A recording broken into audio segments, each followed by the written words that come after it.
A responding letter from Bon, brickminder of the South Pillars region of the United Structure of Zolyat. My dear friend Horst, the tone of your previous letter unsettles me.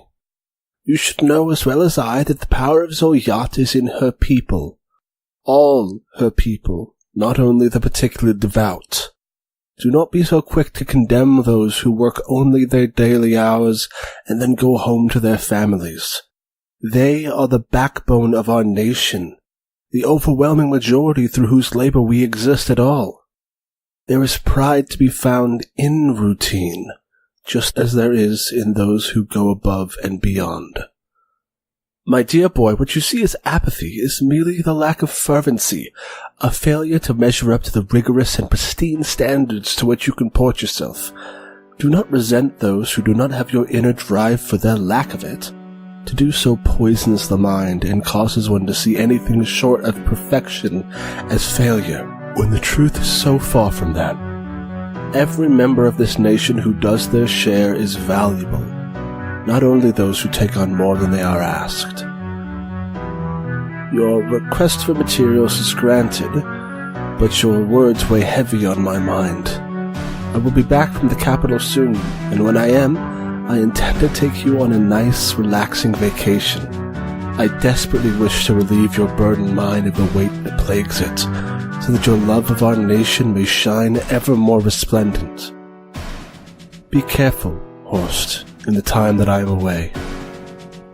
Be gentle. And more than anything else, do not do anything drastic.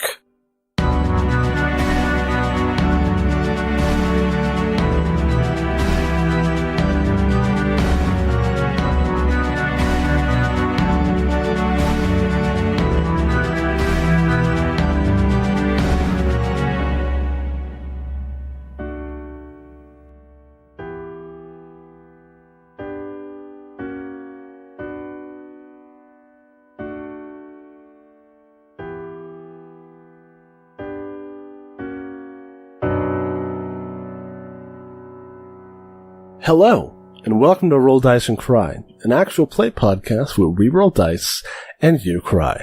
And we will also cry. We will also cry. For what?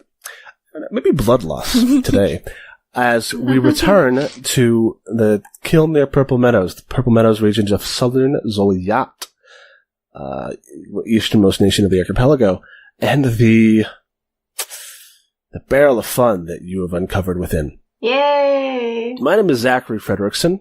You can find me on Twitter at OfficeSavingGod. Today I am joined in this endeavor by my friends Chander. Hey y'all, I'm Chander. You can find me on Tumblr and Twitter at ChanderClear. Mari Costa. Hi, I'm Mari. You can find me on Twitter at Marinskos. You can read my webcomic at perrytale.com. I love barrels of fun. And Sloan. I'm Sloan. You can find me on Twitter and Tumblr at FC, and I love to cry from blood loss specifically. Yes. Today, as I mentioned, we're back in Zolyat. Would y'all like to remind everybody what happened last time? Well, level horse, got into a large mech, and now wants to, fuck shit up. And also got corrupted. Radiant also got into the mech I at one also point. got into the large mech. I am Radiant, by the way, for those who have forgotten. Yeah, okay, I'm Ford. I'm Adeline. I'll be playing her level horse today. Yes. For the record, his name is Horst, with a T on the end. Not that anybody cares or notices. We're just awful. We have to call him level horse to his face. Yes, he's the level horse. I think Radiant genuinely thinks his name is Horse. I'm so glad. This is my fault for not introducing him sooner. So yes, level Horst, currently the head, the current acting governor of this region. There is a guy called the Brickminder who is the actual governor, but he is not here. He is currently at the capital and left Horst in charge, and that was a bad idea. Really? Good thing my mech has the subroutine travel. Yeah. What were you saying, Mari? Oh no, I just said really. That was a bad idea. Oh, really? Yes. So Levelhorst, local governor, has some beef with the people nearby living in this area. He's also not entirely himself. I guess we'll get into it and we'll explore that. Time to fight. He's ruined. He is anguished for sure. Ooh.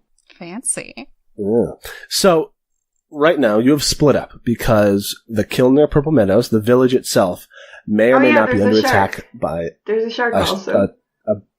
A giant armored shark monster known as a bullet in common fantasy parlance. Bullet like female bullet. Yes, there's actually. I looked it up. There's actually only one L. So, yes. So I don't know how that affects the pronunciation, but I think it should be the same. Probably. So Adeline, you have stayed back to protect the town, along with Pachari Walker, the vagrant, who for some reason is standing outside of the inn instead of going in. Buddy. Oh no. Don't. Yeah. He's fine. Right now he's kind of got his walking stick leaned up against the wall, and he's got his arms crossed, and he's leaning against the door of the inn, of the town hall, where the rest of the villagers have taken refuge. He's kind of just scanning the area. I'm so afraid for him. Yes. Be afraid for yourself, because Ford and Radiance have gone into the forest nearby to confront Levelhorst, who has salvaged, mostly repaired, and now taken for himself an ancient celestial armature frame called the Stalwart Hyperborea. For those who missed it last time or who want a refresher, the Stalwart Hyperborea is a huge, standing about 2 heads taller than either of you. Whoa. Is a very big mech. It is styled like a gladiator, not a gladiator. A Viking? It is styled like a Viking. Yeah, it's got a big horned helmet, which actual Vikings didn't have, but this one does because it's cool. It's got like bull horns. Like a Party City Viking. Like a Party City Viking. Opera Viking. Yes.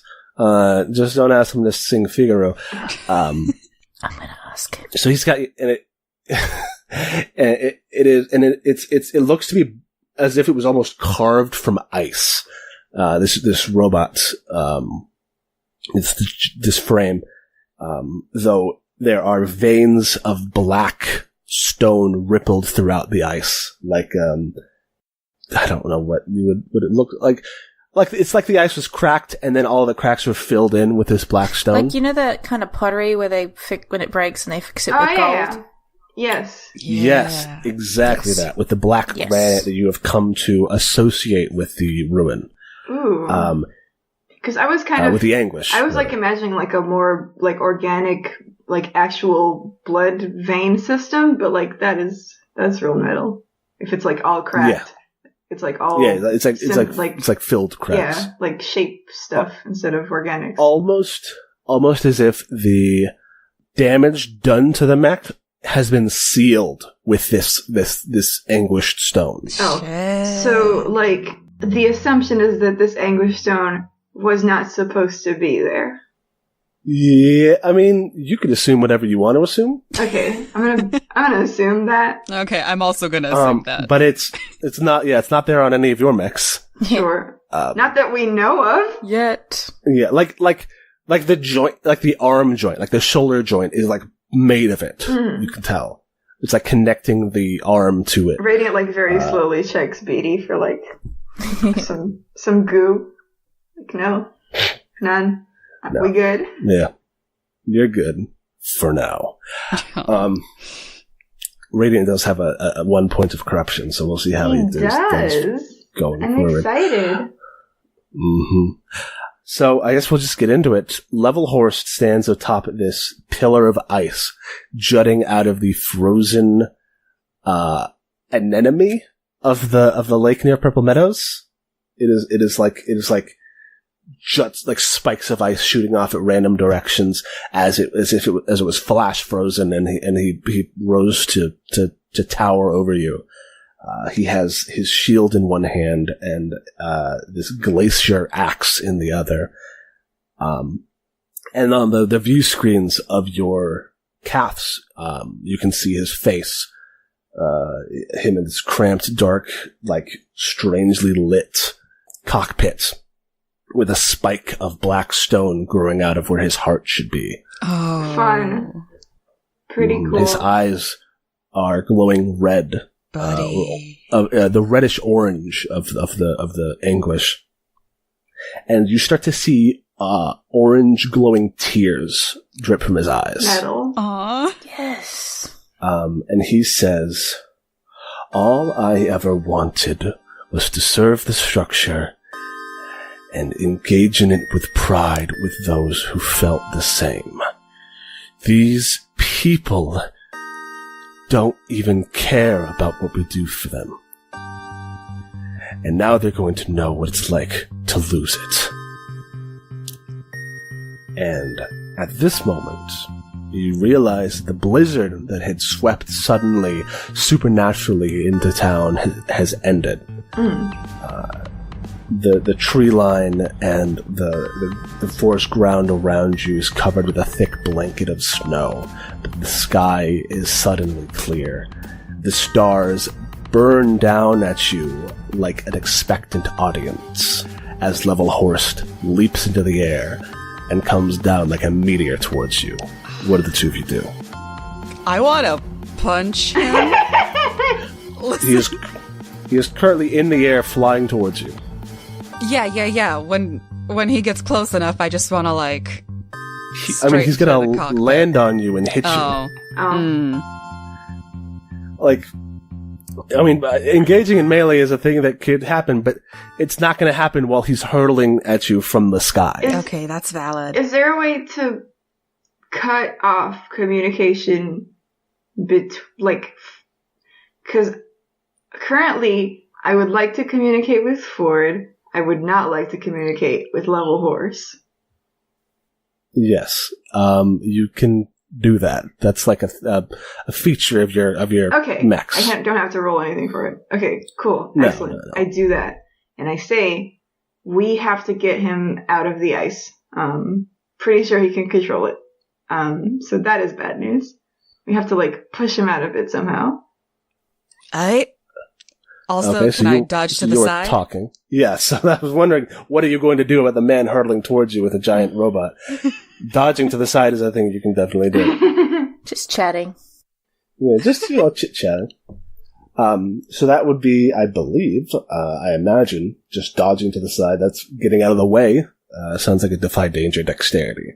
Oh my god. Yay! That's a 5, y'all. No. Hell yeah. Good start. It was nice showing you Ford. 5. That is XP, which is good. That's XP. Oh boy, Ford. That's what I'm here for. You are shaky. Y'all came into this with some debilities, which is unfortunate for all of you. I'm sick. Thank you, Game Master. Mm-hmm. All right, so let's think about this. What happens here? Because the easy answer is he hits you, right?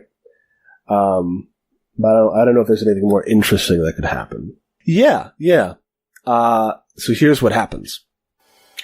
Ford, he lands, he slams down to the ground and hits you in the shoulder hard with an axe. Oh, fuck. So take 1d10 plus 5 damage. Oh my god. Oh my god. Don't get hit by... Wait, how much XP, how much HP does the calf have? It has as much as is the same max as your max HP. Okay. Ooh. Okay. Oof, oh my god. Good start. That's 13. Oh my god. Right. So that's a 13. Rolled it to you. This better be a glass cannon situation. Oh my god. I mean, really everything in this game is kind of a glass cannon when you look at the monster compendium. Yeah, but we do 1d10 flat. We're not glass cannons. No, you don't. Not in the mechs, you don't. You do 1d10 plus power plus corruption. Oh. Huh. Plus, yeah. Ooh. Okay, plus anything else that's on your weapon. I have 1d10 corruption. plus 3. Yeah. Yes, you have corruption. And also if you whatever your weapons abilities are. Nice. Cool. It's versatile and sharp.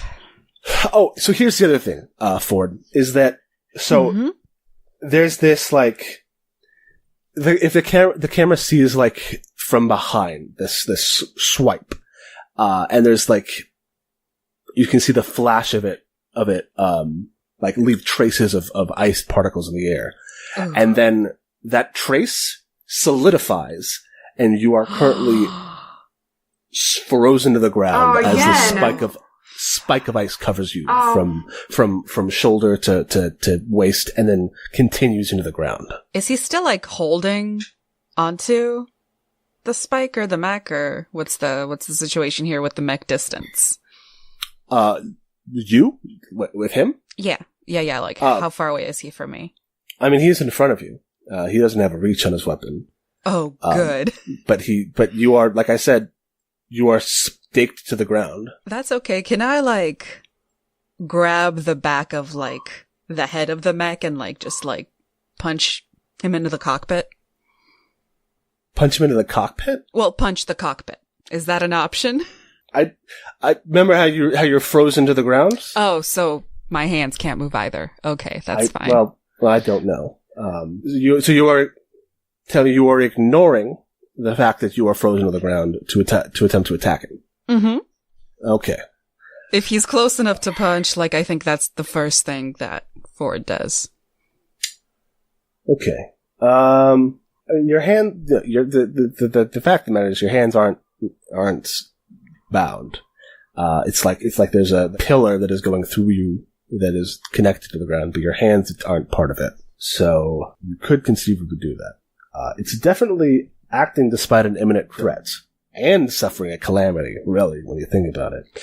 So it might just be a defy danger strength to try to, like, ignore the fact that, one, you got the pain feedback from this, and two, the fact that you are now, like, super cold and frozen. Fuck, okay. Hey! Well, that's a 12. Hey! Alright, that's a 12. So you're punching the cockpit? Yeah, I want to kind of, like, grab, like, the back of the neck of the mech and just, like, kind of, like, punch into it. Punch, cause the cockpit is in the chest, right? Yeah. So, like, grab the back of the neck, like drag him closer and, like, punch into the chest. Okay. What is your aim with that? Are you trying to kill him? I think I'm just trying to damage it. Actually, I don't think Ford is thinking much at all here, which is unfortunate. Like, as I mentioned before, the cockpit is cracked open. Oh, good. Like, it's open. Wait, I have something to say as a player with some omniscience. Do not damage his head that he can talk to when he is dead and I resurrect him to answer questions. Okay, cool. Okay, noted. Then I guess I want to punch it in the head instead. Cause I'm just trying to gauge your intentions. Oh no, I didn't realize the cockpit was open. It's not open all the way. It is cracked. Like it is like you know how a door is like a sliding glass door is cracked and you can see like a sliver through them. Okay, cool. Then I want to rip off the cockpit if I can. Okay. All right. In that case, I don't think that's a damage roll. I think you're just pulling it off. Great. All right. Woof. So, Redigan, you see Ford, you see Ford with a cleave down his chest of the Empyrean, the Cardinal Empyrean, which is your mech's name. Yes. You should remember. You see the Empyrean take this big blow, and then a spike of ice appears, tethering it to the ground. Ford doesn't seem to mind as he grabs this dude by the neck, this mech robot by the neck, and rips off one of the doors of the cockpit. Adventine would be so disappointed. Yeah, probably. The unfortunate thing for it is that you succeed in what you want to do. You're still frozen though because you didn't do anything about that. Yeah, I know. And it headbutts you and to get out of range. Oh no! Oh no! Yeah, so to break your grasp on it. So you got the cockpit open more fully, and you can see the he's like a little dude. He's in there, so sitting he's in the not cockpit. A horse. He is not and has never been a horse. I know that. But yeah, you can visibly see him in there, like moving the controls and stuff. Mm. So I don't know. He's not moving them like particularly finely. It seems like a lot of it's coming from like empathic connection. Mm. Radiant, what are you doing? Where are we in this giant frozen lake? Like around, what are the whereabouts? Are we like? You're not at the lake. You're like at the lake shore. Okay. Like at the edge. Okay, so I am not on this lake. No, I cannot. Neither of you were on the lake. Okay, I cannot football tackle this man away from the lake. I mean, you can try to tackle him away from the lake. I would like to try to football tackle Level Horse away from the lake. Okay, and this is not necessarily engaging him in combat, and more about moving him to a place where you want him to be. Yes, hopefully I could do some damage. I'm a big boy, but if it doesn't, that works too. Yeah, as a fictional trigger, this is more of a defy danger than it would be a hack and slash, because you're not engaging him in melee, you're tackling him. I mean, my other option was to like hit him with my sword like a baseball bat and see what happened then. Okay. But I wasn't sure if the sword was gonna break because he's very big. Why would you think your sword would break? I don't know. He's like huge and made of ice. Something's gonna break. All right. Your sword is glowing, by the way, because you are Does Radiant know what that means? Because like does he know what the sword does by now? That's up to you. They haven't found any anguish aside from the skeleton, right? No, but you also have like you know how a lot of the stuff about your mech works like empathically. Okay, yeah, then he knows bad. Just like the skeleton. Like you didn't take a class to learn how to make them move. Okay. You know what I mean? Yeah. Okay. So Radiant is like, toe to tip, that's a bad skeleton. And I want to do the baseball bat thing because it's cooler. Okay. So he just like, how far away is he from the mech? From Stalwart? I mean, distance isn't super, like, he's close enough that you can close the distance. Okay. So, yeah. You're all, you're all in giant robots, and so, like, you're, hundreds of feet away from, dozens of feet of yards away from each other, but you can still close that distance. Okay. So I want to run up to this calf after he's headbutted forward and just, like, bat him away with my sword. Okay. With the blade end, preferably. So you're so you are slicing him with your sword. Can I do that? I mean, so okay. Is he frail enough that it'll slice? Because I just assumed it would make like a dent. Yeah, well, I mean, it would hit it. It'll hurt him. I can do it with the blunt end. I just get more damage if I do the. Is it a single-edged sword? No, I think it's like a double-edged sword. Oh, okay. So the blunt end would be the flat. Yes, the flat. Yes. I think. Okay, so here's what I think we can do. If you are hitting him with your sword, but you're hitting with your sword specifically to move him, I think that's still a defy danger strength. But I also think that you can do damage, but it'll be the worst of 2D whatever. Okay. I'm cool with that. Okay. So yeah, try to whap him away. I will do this. Here we go. I have good strength. Ooh. What? So that's a 7. That's a 7. That's fine by me. Okay. So so you are acting despite an imminent threat. 10 plus, you set out to, on a 7 and 9, you stumble, hesitate, and flinch. I will offer you a worse outcome, a hard bargain, or an ugly choice. My first impulse is to give you the choice between doing damage to him or moving him. But yeah, I think that's going to be the thing, is you can either like hurt him or you can move him. I think the priority right now is to move him, like, away. Okay. Wait, he's not on the water anymore? No, he's not. He jumped from the water to attack. Oh, shit. Okay, I'll hurt him. Okay. Yeah. That was the only goal. Okay, so my shit is I have a power of 3, I have 2 ruin, and I have the thing that says sharp, which is +2 piercing. Is the +2 piercing within the damage that I already do, or is it another separate damage? So piercing in Dungeon World doesn't add damage. Okay, that's what I wanted to know. It negates points of armor. Okay. So yeah, it's the worst of 2d10 plus your power, and not your ruin, but your corruption. Oh. Ruin is a different stat. Okay. I have 1 corruption then. Yeah. Ruin determines your weaknesses, the weaknesses of your robot, and also is added to anyone who attempts to interfere with you. Okay. That makes sense. That is 2d10 plus 4 then. So you rolled a 6 and a 5. Yes. So we're going to take the 5, add 4 to that. So that's 9 damage. 9 damage, piercing 2. Hooray! Which is strong, because he has 3 armor. Oof. So you do a total of 8 damage to him. Yeah, take that. What does it look like? What is this, like, slice? I think because the intention is to move him, it's, like, more forceful than usual. So, it, like he's doing it from behind, because, Stalwart is facing forward. So I think it just, like, opens up a crack, like, on Stalwart's back. Like a really big... So it's like, hey, bada swing. Yes. Then just whack. Yes. It's basically just like a baseball bat to a glass window. But like a reinforced glass window. Yeah. So there's like these spider-webbed cracks that go up its back as it like arches its back and lets out this like roar of pain. Also, because Radiant was running towards him, he does like the cool little slide into position to do the swing. That's just flavor. Oh yeah. Oh yeah. I mean, flavor's the most important thing.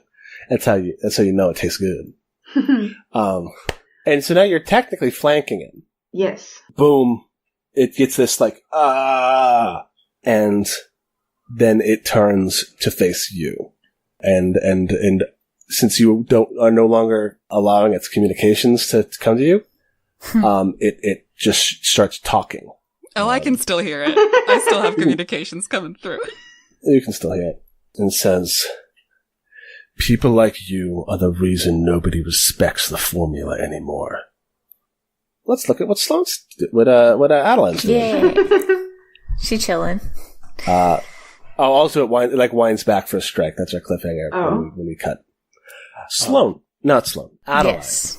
You are currently Adeline. You're inhabiting the form of Adeline Fleet. Yeah, I shapeshifted into her. How's it going? Still standing guard. You shall not pass. And I wanna try to discern realities to see if I can see anything.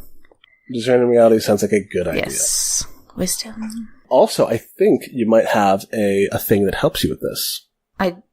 In that robot of you. The robot's helpful? Gosh, I thought it was just so cool. Mm-hmm. So, in two ways is it helpful. One, when you discern realities, you add, in a CAF, you add its programming to your role. When you pilot your CAF on something it's programmed for. And in this case, your CAF is programmed to scout. It is. Ooh. Mm-hmm. These are those sensors we talked about before. Yes. So, what does this look like from outside? What does it look like when it's scouting? Damn. I can't think of anything really interesting. Can it do like the thing that bats do where they scream and there's like a radar, but like you play a song instead? There's like a radar? Ooh. Or maybe it just screams. Yeah, I can tell you what I was imagining. Yeah, tell me what Which is, you know how the Gent has, like, strings all over it? I was imagining that it, like, spreads its arms and those strings kind of, like, unfold. More, like, not limbs, but like sticks, things like fold out of it, and like now those strings are part of a much larger apparatus. Ooh. That then just starts to like vibrate. That's really cool. But it could be a little both where it sends out a tone when they. Yes. Yeah. Okay. Yeah. That's it's vibrating like at a tone. Yes. Like a radar or a sonar. I'm gonna Google something real quick. All right. Because I forget what instruments look like. Instruments are odd. Music, absolutely wild. Absolutely buck wild. I was trying to remember what the inside of a piano looks like. You know, where there's like the things that hit the strings. I don't know if you ever see. That's the scientific name. The things that hit the strings. Little hammers. Oh, the mallets. Yeah, I was trying to remember if that could be something that like that's what folds out, like mallets. That'd be kind of cool. I get the idea, like the string wings that the gent has, like extend so that it's like fucking sugar glider style, like just these big wings. Yes. And then all these little mallets like come out of its arms and its torso, like on tiny little like fingers or hands, and just start like going like. It's a great wiggles. sound effect. I'm just going to cut that out, and I use it for every time the gent does anything. No, yeah, I do love string wings. Okay, so the Swings. Stop saying swings. I fold out my swing arms. No, I'm gonna roll. All right. Is wisdom, right? You get to add your programming roll score. Oh yeah. Yeah, so it's my wisdom +2. Uh-huh. Hell yeah. That's a 14. That's a 14. I did it. You fucking did it. What are your questions? So, discern realities. We've done it before. You're closely studying a situation. You get 3 questions from the list below, and you take +1 forward when acting on the answers. Yes. There's so many useful ones. What should I be on the lookout for? All right. So, you get this sort of. What does it look like to you? Do you think it's like a radar thing? Do you think the gent's viewfinder like dims and then you see the reverberations go out like a sonar? Yes, I was very thinking sonar. Like in Avatar, The Last Airbender, not the Blue Man movie. You know how they conceptualize it when you look and see how Toph perceives the world? Yes, that's very good. Like while your scanning is doing that, you see that, maybe even overlaid over your normal vision. You see that there is something, approaching at speed underground. Mm-hmm. It is a big thing. And it is coming straight towards you. Yes. I'm gonna say what is about to happen, just so I can be like, is it aiming for me specifically, or is it going? I mean, it's coming for the town hall, but you're in front of the town hall. Yes. Do you, with what is about to happen, I was thinking maybe like, can I predict where it's gonna try and come up to the trajectory? Yeah. Yes. From where you're standing, you can see where its trajectory lies. One more question. So really got all of it. Mm-hmm. What here is useful or valuable to me? Here's useful or valuable to you? I thought if I could get any advantage, or maybe what here is not what it appears to be, is fun. Always looks directly at Pachari. Yeah, I mean, yes, it's Pachari. Oh shit! Yes. When you look at him on your sensor, it's weird. It's weird. Please describe weird. Like his size is fluctuating. What's wrong with my boy? Visually, he looks the exact same, but like it's like you're getting a reading of something bigger than what he looks like. What? It's a power level. Oh my god. Adlon like turns, looks at Pachari and sees that and just like, turns and like looks back at the spot where the shark is going to come up, because one thing at a time, the shark is attacking, and just like defensive stance. I think she's going to get closer to where it's going to come up and try and like spearfish. I don't know, I've got a staff, not a spear, but I feel like its end would be pointed enough that I could jab it through this thing as it tries to come up out of the ground. That sounds dope. I also think that you are standing in defense of a person, item, or location. Oh. So before you go into your spearfishing mode, it might be valuable to roll defend. Okay, sure. I've literally never rolled defense before. Defend's a useful ability. You roll plus con for it. Defend. Roll Constitution. Hey, I'm good at that. Hey, that's a thing I can do. Okay, here we go. Big money, no whammies. That's 7, so it's kind of a whammy, but it's a whammy I will deal with. Not too bad. You hold 1, so you now have 1 hold. Mm-hmm. On a 10 plus, you would hold 3, but you got a 7, so you hold 1. As long as you stand in defense, when the thing you defend is attacked, you may spend hold 1 for 1 to choose an option. You can redirect an attack from the thing you would defend to yourself. You could have the attack's effect or damage. You could open up the attacker to an ally, giving that ally +1 forward against the attacker. Or you could deal damage to the attacker equal to your level. Hey, fighter boys in the woods, you might want to listen to this too. Mm-hmm. For potential assistance. Yes. So yeah, you have 1 hold. So hold on to that. 5 times already. Like, Nikki's got it. It's all I do. Yeah, it just hasn't yet this fight. I just want to make sure that you remember it. Yes, well, I'm not like leaving defense, I'm just like stepping forward to where it's coming forward, be like, yeah, I'm gonna defend it from where it's gonna come out. Okay. Alright. Roll hack and slash, that's gonna be your sync. Yes. That's 5. Oh no. Oh my god. That's so bad. Oh my god. I rolled a 1 and a 2 and then added 2. That's a bad. Oh. That's almost as bad as it could be. Adeline, that's not good. We're leveling really up good by the end of the session. Okay. Alright, so here's what happens, Adeline. Is you raise your staff up to use it like a spear. It could also be a spear if you want it, but we've got it as a staff right now. Yes. And you're like, whoa, stab into the ground. And the thing is, you're a little bit early. And instead of stabbing into this thing, the bullet, as you are stabbing into the ground, bursts out of the ground in front of you, and like armadillos. You know how an armadillo will roll into a ball? Yes. And it does like a sonic spin dash at you. That's pretty good. Mm-hmm. And so you could have, like, if you had been a little bit better on your reflexes or something, you could have like brought up your spear in time to like block it, but you didn't. And so what happens is it hits you hard in the chest. Yep.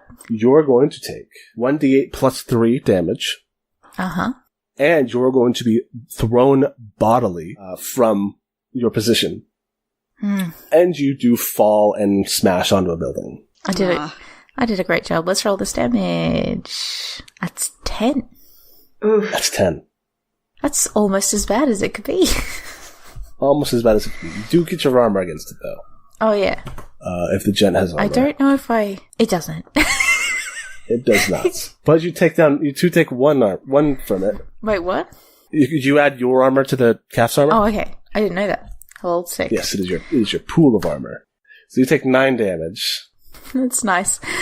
It's nice that I am more armored as a person than my whole robot. Oh, you know. Boy. Okay, yeah, so the gent is laid out in the wreckage of one of the houses. And you look up and see this thing, it like lands and seems like it's trying to decide whether to go for you or for the town hall. I'm going to try and get his attention. It's Kant, not the town hall. Wait, don't you have a hold? I do. Am I still in defense, even though I got knocked away is the thing? I mean, yeah, as long as you stand in defense. You could have also used that hold to have that damage. I could have, but what fun is that? No, I'm going to use it to redirect an attack from the thing you defend to. I know it's not attacked yet, but if it attacks them. I want to get its attention. I want it to attack me. Can I do that? Okay. Yeah. Use your hold for that. Okay, cool. What do you do to get its attention? I reach up with the jet's hands and like strum the string wings, like make a big noise to get its attention. Okay, cool. Are you getting to your feet? Oh god, yeah. I'll up spirit, so staff out.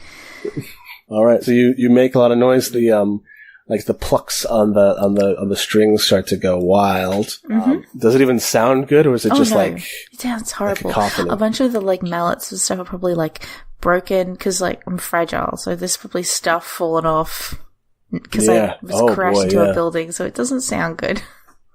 Even though maybe it would have if I had just got thrown into a building.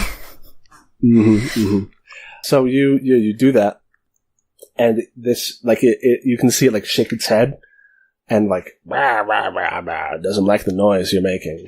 So it turns to face you, and you see it starts to glow in the same way that the skeleton glows, in the same way that Horst's eyes are glowing.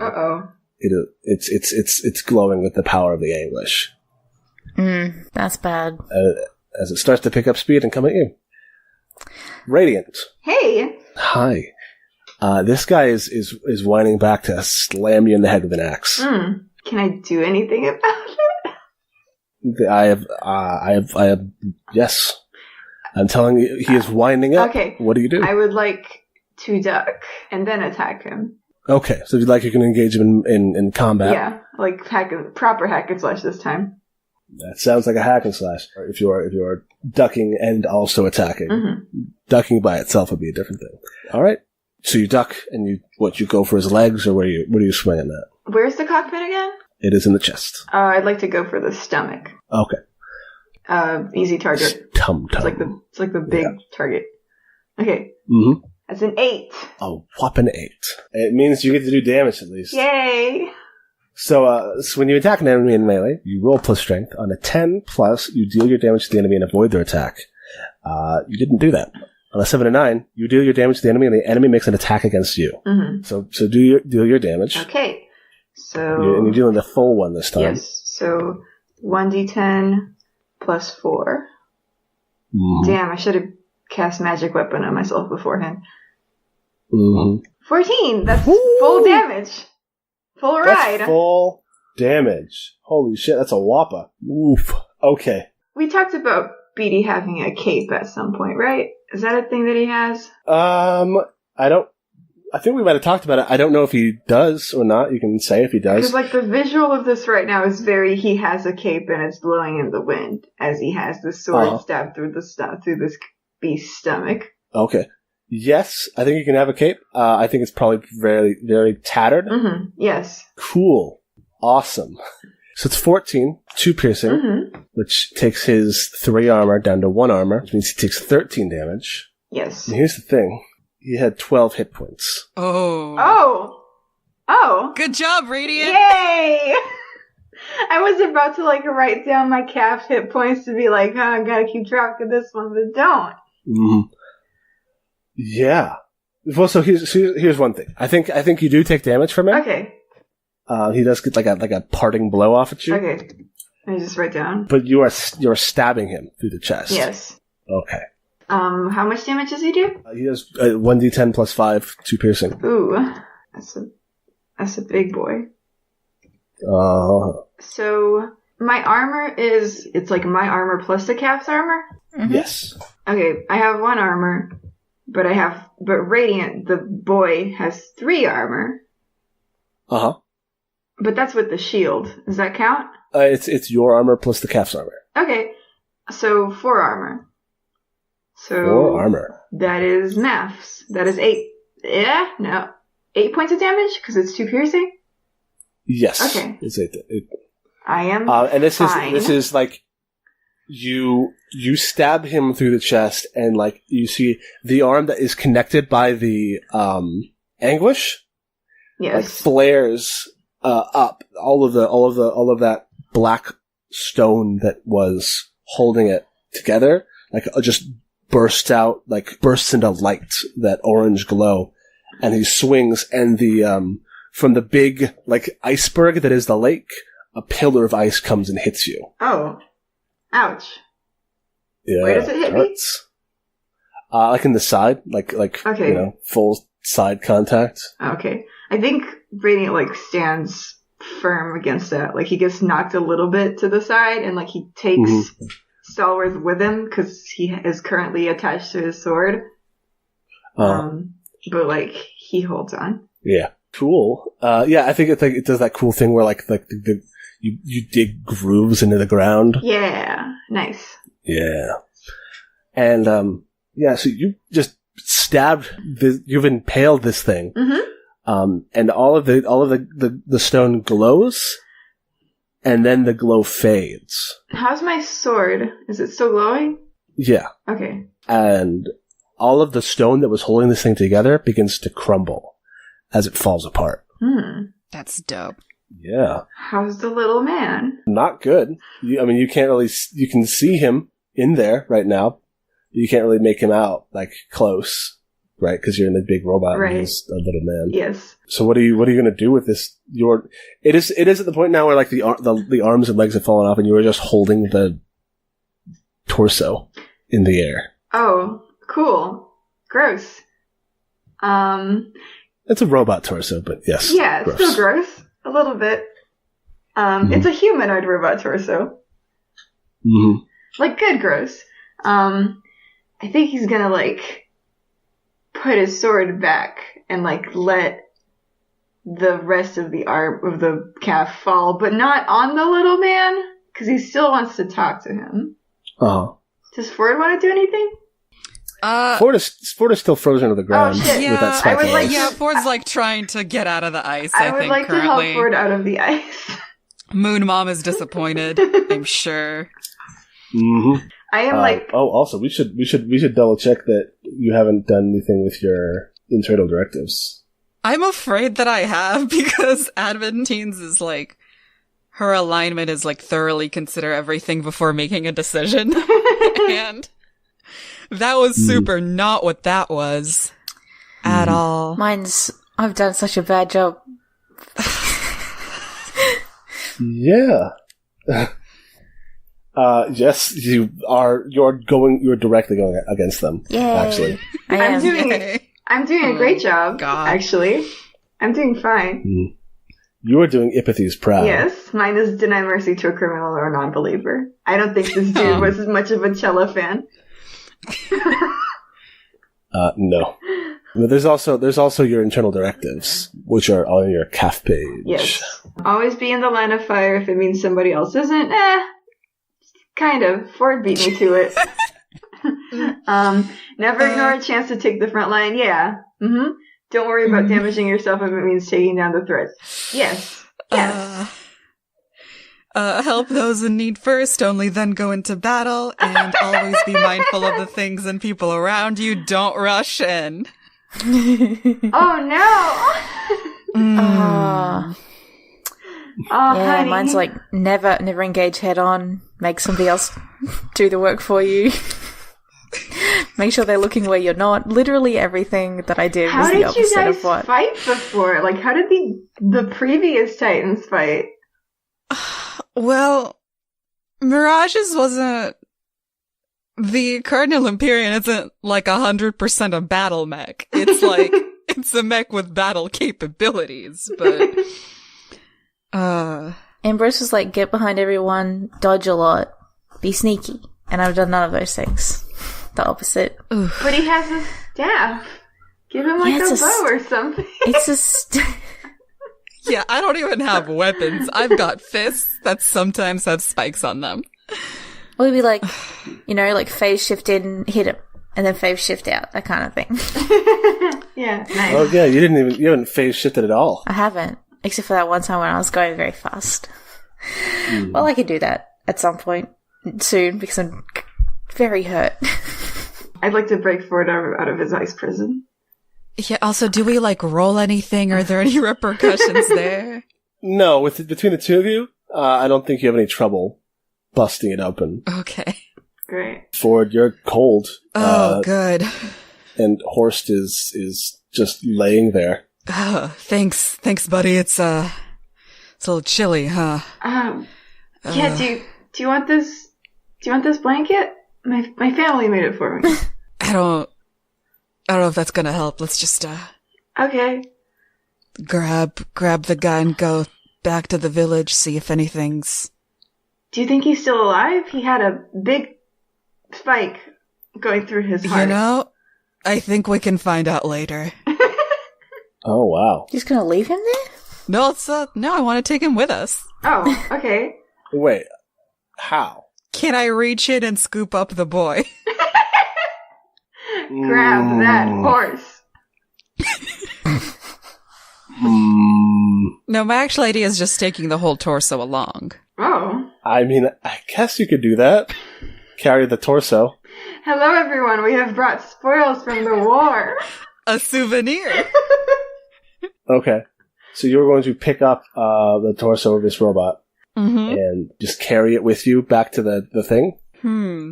Maybe I should roll discern realities. I think I should take like a moment and just like chill out, check things out for once in Ford's life.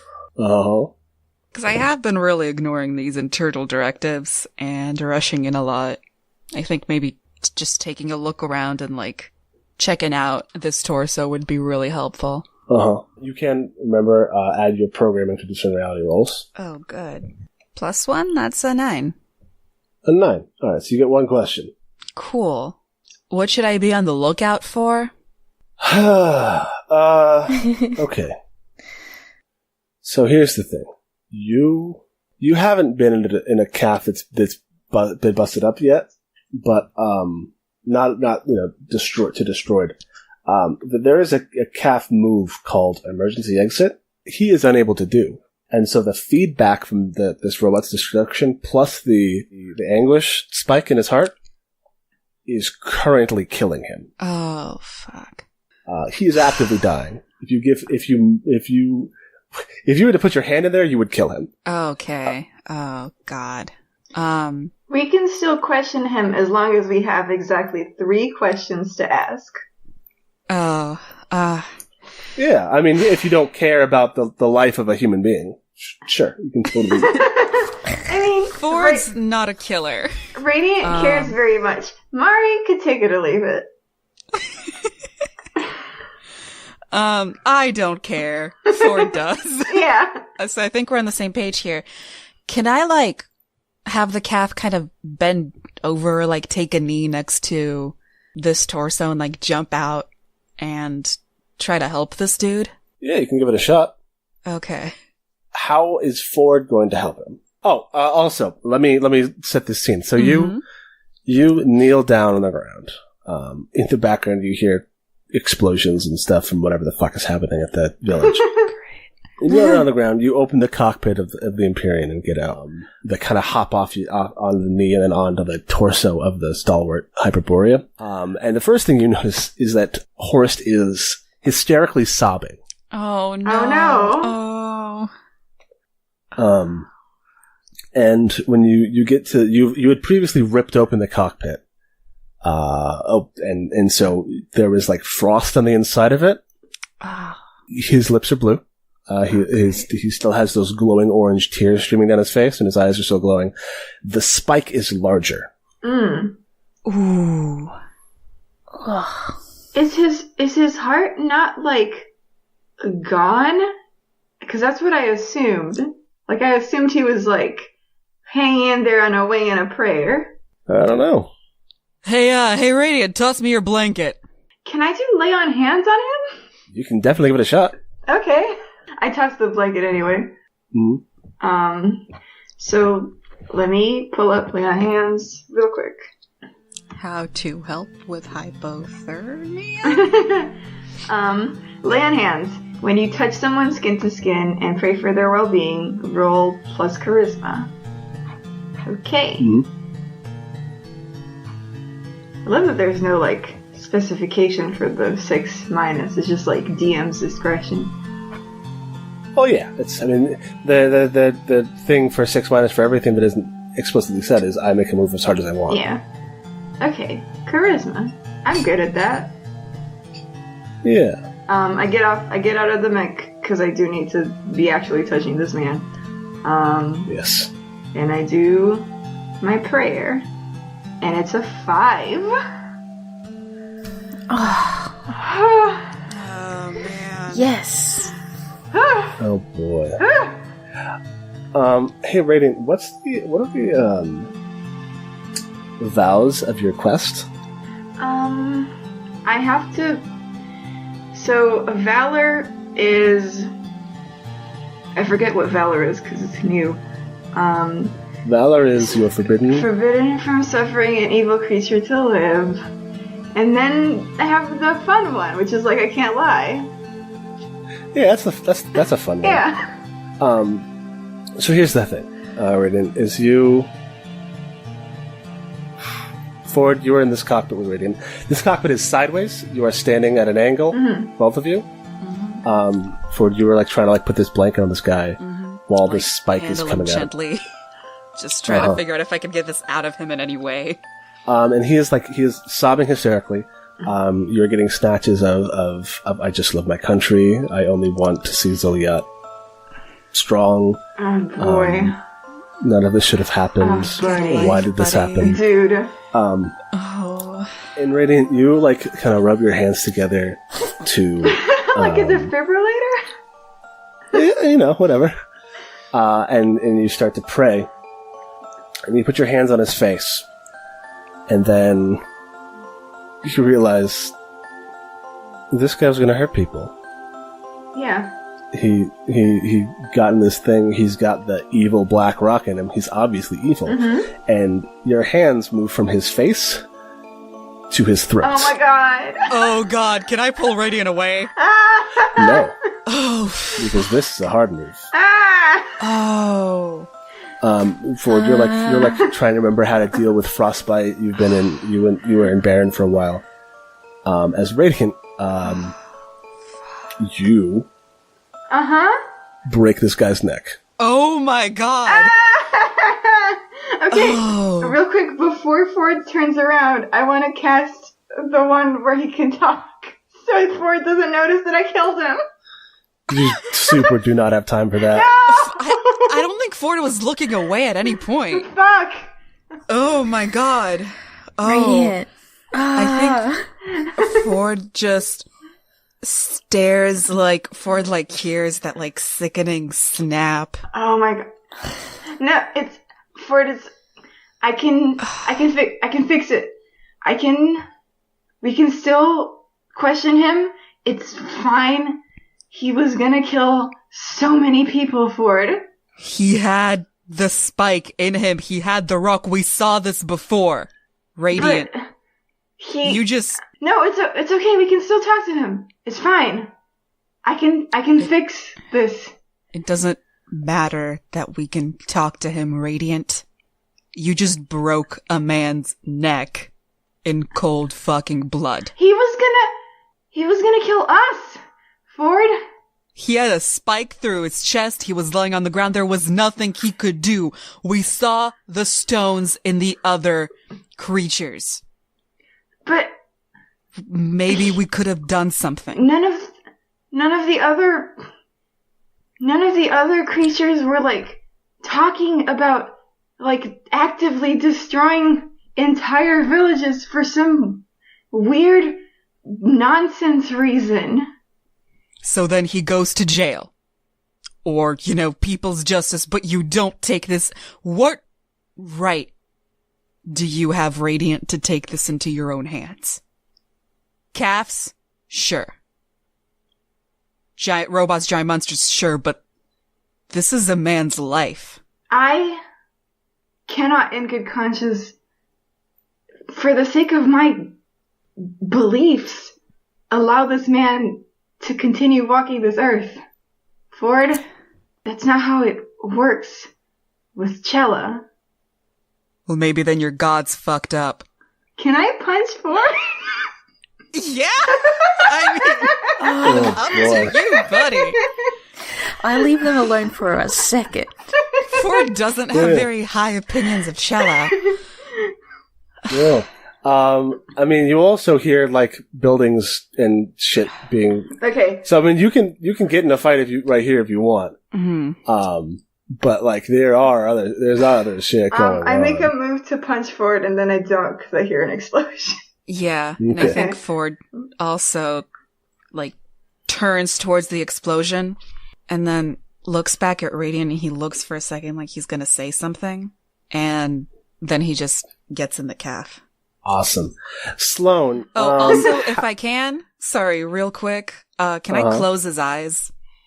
If they're open. Yeah. Wasted a perfectly good corpse to interrogate. Can't believe you've done this. Mm-hmm. Oh, God. Boy. Zach, I expect that to go that way it did. Yes. Never talk them out of fighting again. Yeah. I just didn't want to spend too much screen time on this when you are currently actively in danger. I don't care. Okay. Oh, boy. All right. Sloan, Adeline, how have the last few minutes been for you? Like, I'm just, like, chilling, you know? The monster's already dead in that time. It's weird it happened off screen. Me and Victoria got a drink. No. The monster is charging at me. So here's one thing. You have actually been flagrantly, like, completely, I have like, been ignoring that. Your internal directives. So actually, you get up and you, like, be like, hey, come and get me, motherfucker. Yep. And then your calf locks up. Oh. And you get this like feeling from it, like what are you doing? This isn't how it works. And so you need to roll a maintain control. Ooh, what do I roll for that? So maintain control is another move from the Celestial Armature Frame playbook that we will be releasing. Yes. Probably after this arc ends. When you disobey or ignore your calf's internal directives, roll plus sync. On a hit, you are able to maintain control of your calf. On a 7 to 9, you choose 1. Your calf obeys, but in its own way, and puts you in a spot. Your calf becomes unruly, so you're taking -1 ongoing until you act in accordance with your calf's internal directives, or leave the cockpit. Or, the conflict reverberates into your body, weakening you. Mark a debility. I'm so excited. Here we go. All right. Big money or whammies, but I'm good. Mm-hmm. That's a 12. Oof. If I can That's a get 12. it How do you get this Bale robot in line? Well, Adeline's like in the cockpit and the thing's froze up, and she's got we've described it as like there's a bunch of strings and there's also an organ keyboard, Phantom of the Opera dramatic shit in there, and she just like slams her hands down on all the keys and like makes like a really horrible noise and is like, just move. Nice. All right, you have control. This thing is charging at you. What are you going to do, Adeline Fleetwood? Don't tell me what to do, Dad. My robot now. I am going to... Well, I'm so good at fighting with staff. It's been going really well. So what I'm going to do is not that. And I'm going to go with Metal Hurlet. I can still cast that from the mech, right? Oh, absolutely. Yes. Okay. Do I add anything extra to it? Not for Metal Hurlet. Well, I was gonna say isn't one of my things is perform, and which I am technically doing. You are technically performing. Yeah. I think for that we can add my programming. Maybe give it.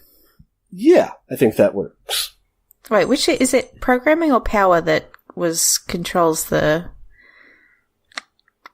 power is combat through hack and slash that's volley. Right. That's right. My programming and power are the same. I was accidentally looking at Ford's thing for a second.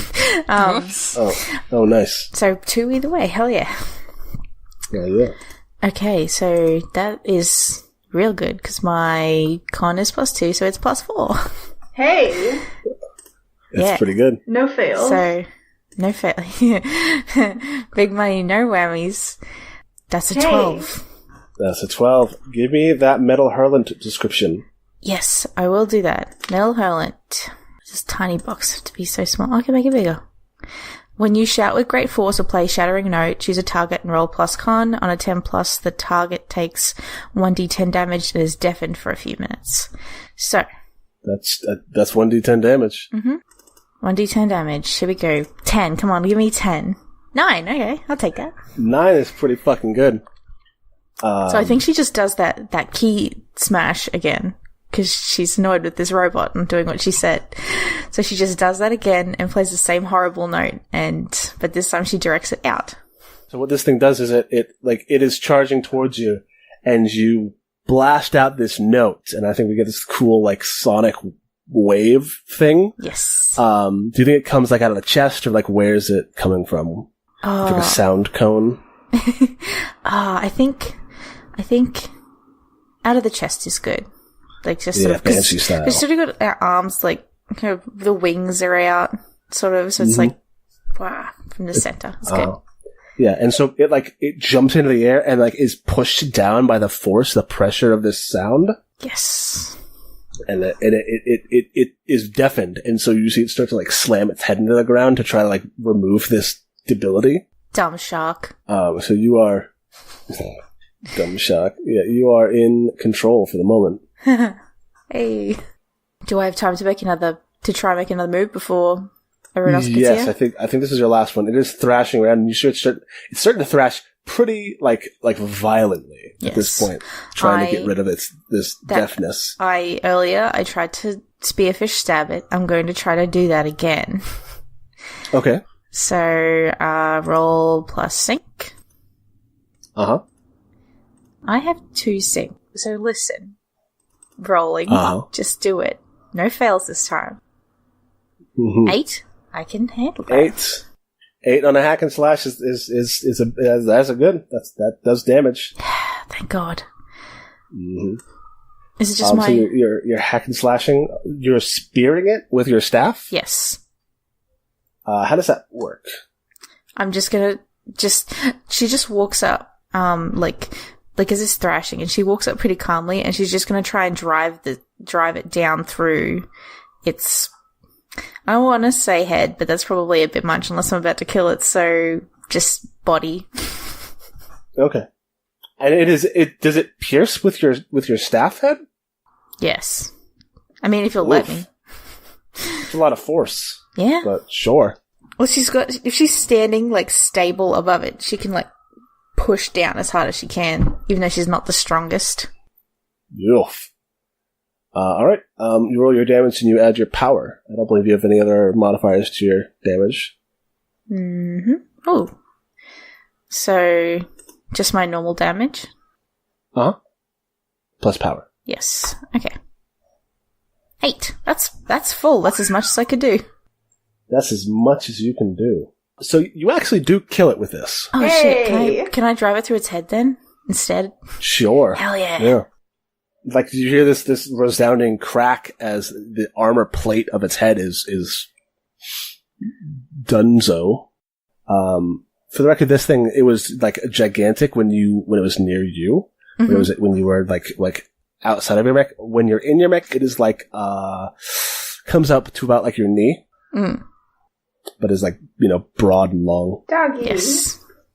Yes, it's like fighting a big armored dog full of teeth. Yep. But yeah, you fucking end it. Crushed it. It just stops moving. And that's when you see the other two coming your way.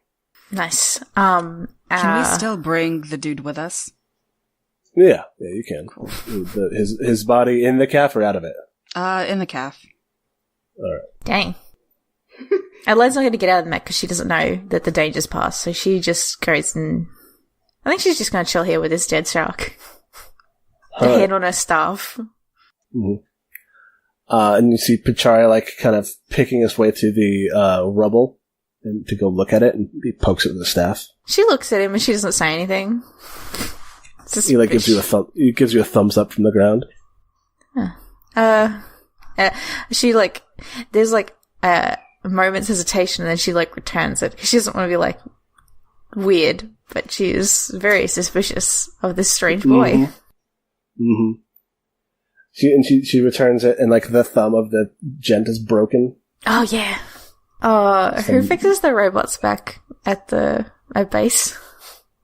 Eustace. Oh, he's gonna be so mad at me. Yeah, you've got the most, like, fragile, like, I do. Many moving parts. It's not even a glass cannon because I don't do that much damage. It's just a piece of glass. Cool glass instrument. Cool. It's a vibraphone. It's a wine glass. Yeah. So yeah, Ford and Radiant, you come to investigate the fucking shit that is happening. You see the rubble of one building, but the rest of the town seems to be unscathed, more or less. The gent is not unscathed. The gent is not unscathed. The gent is beat to hell. I think both of you also have, like, some pretty severe damage on you. Mm-hmm. I can still walk. It's fine. Yeah, I think the Tempest, the BT, has like cold scarring on the right side from where that fucking ice pillar hit you, and then the Empyrean has, like, a fucking furrow down the chest that does not look good. I think one of your pauldrons is, like, caved in. Oh, cool. Yeah. So the atmosphere when Ford and Radiant roll up to the town is, like, terrible, it's so right? tense. Oh, it's so bad. Oh, God. Oh, boy. Yeah, that's not great.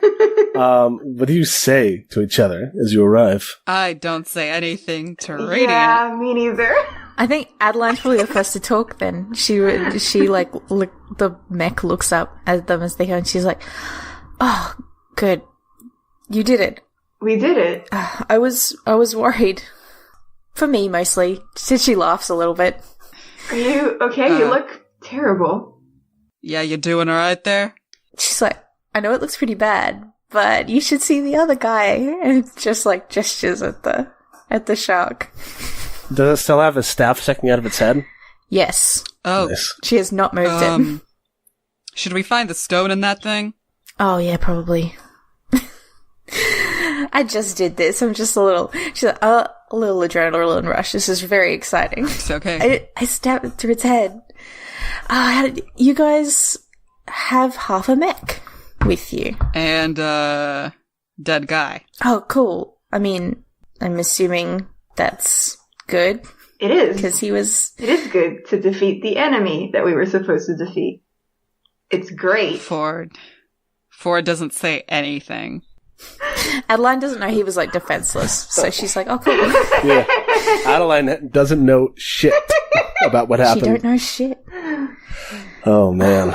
She is going to hop out of her... No. First, she's going to, just over comms so that, like, nobody outside the mechs can hear, she says, I don't know what is going on, but I did a scan before, and there is something up with Pachari. Like, he's not showing up like a normal person.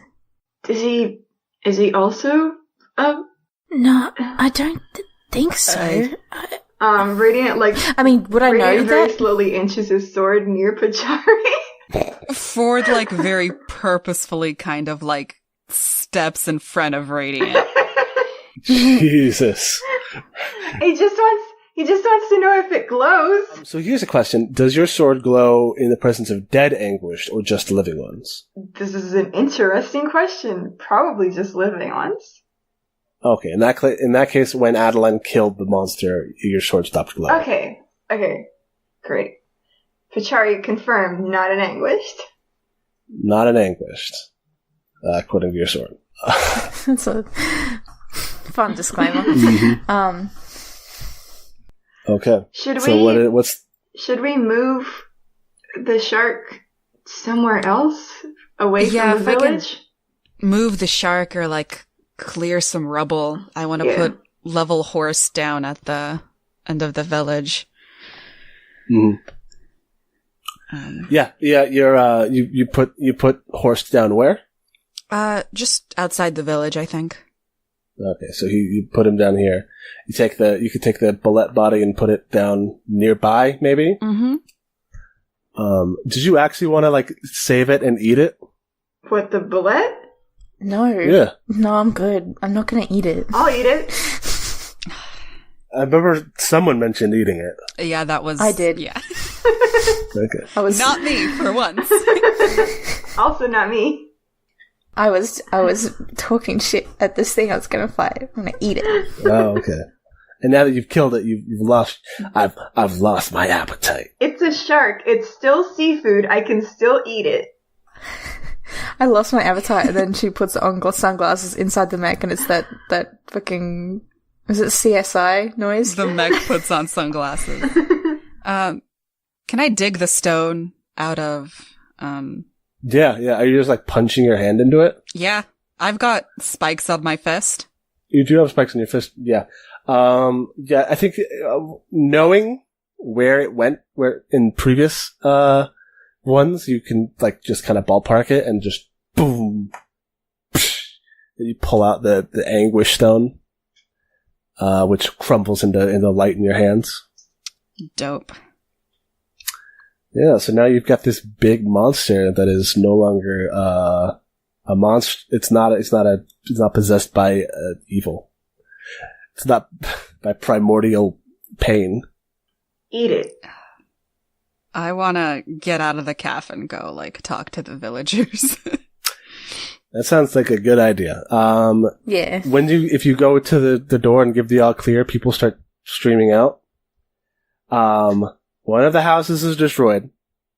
I think it was the house of Ilya, that orange tabby cat, who was slapping the fires in the town hall when you came in. Oh, honey. And he goes, "Oh no, my house! Oh no!"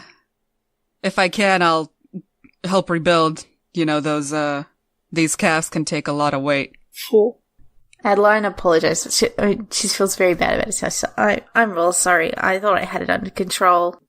Well, it had my books in it, but they are now destroyed. How much is books? I mean, they cost a credit each of them.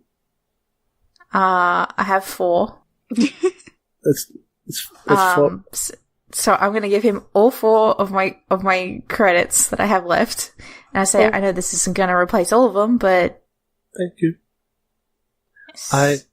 One of them was a book about calligraphy, and it takes one, and this is one of them was a book about knitting. It takes another one, and the other 2 were storybooks. Did he only have 4 books? No, okay. More. That's his 4 favorites. Oh. Those were 4 favorites. I don't have any money to give because I threw a tantrum at Zella. No, that's okay. I was the one who destroyed his house, so... I mean, you could say that the bullet destroyed his house with you as a weapon, but That's true, but that's not how Adeline feels about it. Yeah. Donda comes out, along with everyone else. Momo's here. Momo's freaking out. She's like, "Oh my god, there's monsters, and there's oh my god, that's a giant robot!" Yeah, she doesn't know what a robot is. It's a giant thing! For's just stone-faced. I think goes up to Donda and is like, sorry about Levelhorst. He's dead. I think she steps up onto the cockpit and looks inside. She says, "Here's the one behind everything." From what we can tell. I always knew you were a stuck-up bastard. I didn't think you'd sink to this. And she spits on him. Oh. Ford feels a little bad, but he's not going to say anything. Point for Radiant. She steps down off of the mech, and she crosses her arms, or she puts her hands on her hips, and she says, "Well, I don't know what we're going to do now. This is crimes for killing a member of the structure. Pretty, that's a big one. It wasn't us, and circumstances are bizarre. I don't know. He must have had accomplices, right? Like, you don't fish a robot out of a lake without help. Yeah, that's true. You guys have to keep an eye out. I don't think this is over. More people know about this robot. And she shakes her head and she said, yeah, that's the problem. What's going to happen when whoever he was working with finds out he's dead? Are they going to come after us too? We'll do our best to deal with them, if we can. She sighs. Ma'am, I don't mean to be disrespectful, but maybe an autopsy would be in order for Level Horst. The other creatures had stones inside them that seem to corrupt them. I mean, he's got a spike through his chest, but if there's anything else there, it would be best to know sooner rather than later. Yeah. Well, by all means, Maphorn. Radiant, as Ford is doing that, he, taps Donda on the wrist is, I guess, where he can reach. And is like, how useful would it be for you to know who he was working with? She sighs and, rubs the back of her neck and she says, I don't know, it depends. If he was working, if he was doing this with the brick miners, go ahead. Good to know, maybe, but useful. There's not really much we can do. You could, I guess, protect yourselves. Have a heads up on who not to trust. Radiant, I don't know that you understand the situation. This is a member of the structure. This is one of the highest ranking people in the region. And he's dead. In our village. And we can say that, some strangers came in and killed him, but it still happened here. And someone's gonna have to take the fall for it. Mm-mm. We can appeal the High Mason, the courts, but something's still gonna have to be done. This isn't a thing that just gets ignored. What will they do to you if they can't catch us? Well, I am the advocate of the village. Best case scenario, they throw me in jail. Worst case scenario, they throw all of us in jail. I hate the structure. So we have an island. He does not say that. No? No. He could. Can we? Can we bring all of these people to our island? Well, let me tell you this. It's a big island. So we have an island. Oh my god. Hold on. Oh god. No, for real. Come with us. I'm serious. She looks pretty torn. I think that you might want to roll a parlay. Okay. Oh, I'm gonna assist if... Forrest just stopped dissecting a dead guy. So we have an island. Uh-huh. Okay, hang on. Charisma, right? Uh-huh. 9. Please assist me. Okay, it's plus bond, right? Yes. It's plus Yes. I don't know why I asked, I knew that. Okay. Big money, no whammies. Yes! 11! Yes! So it's a 10. That's a 10. Adeline is helping by, like, Radiant says we have an island, and Adeline actually goes through what's on the island. So we have there's lots of space, we have a lot of housing, there's, like, jobs for people to do, so you won't just be sitting around. Like, she's going through actual good reasons to go to the island. Mm-hmm. We have a big boat. So you have leverage in that, so you have something they need there or want, and that is safety and sanctuary. Yes. And yeah, you promise them safety and sanctuary, and she's. Should we read what Parlay does also for people who? Yeah. So when you have leverage on a GM character and manipulate them, negotiate with them. Roll plus charisma.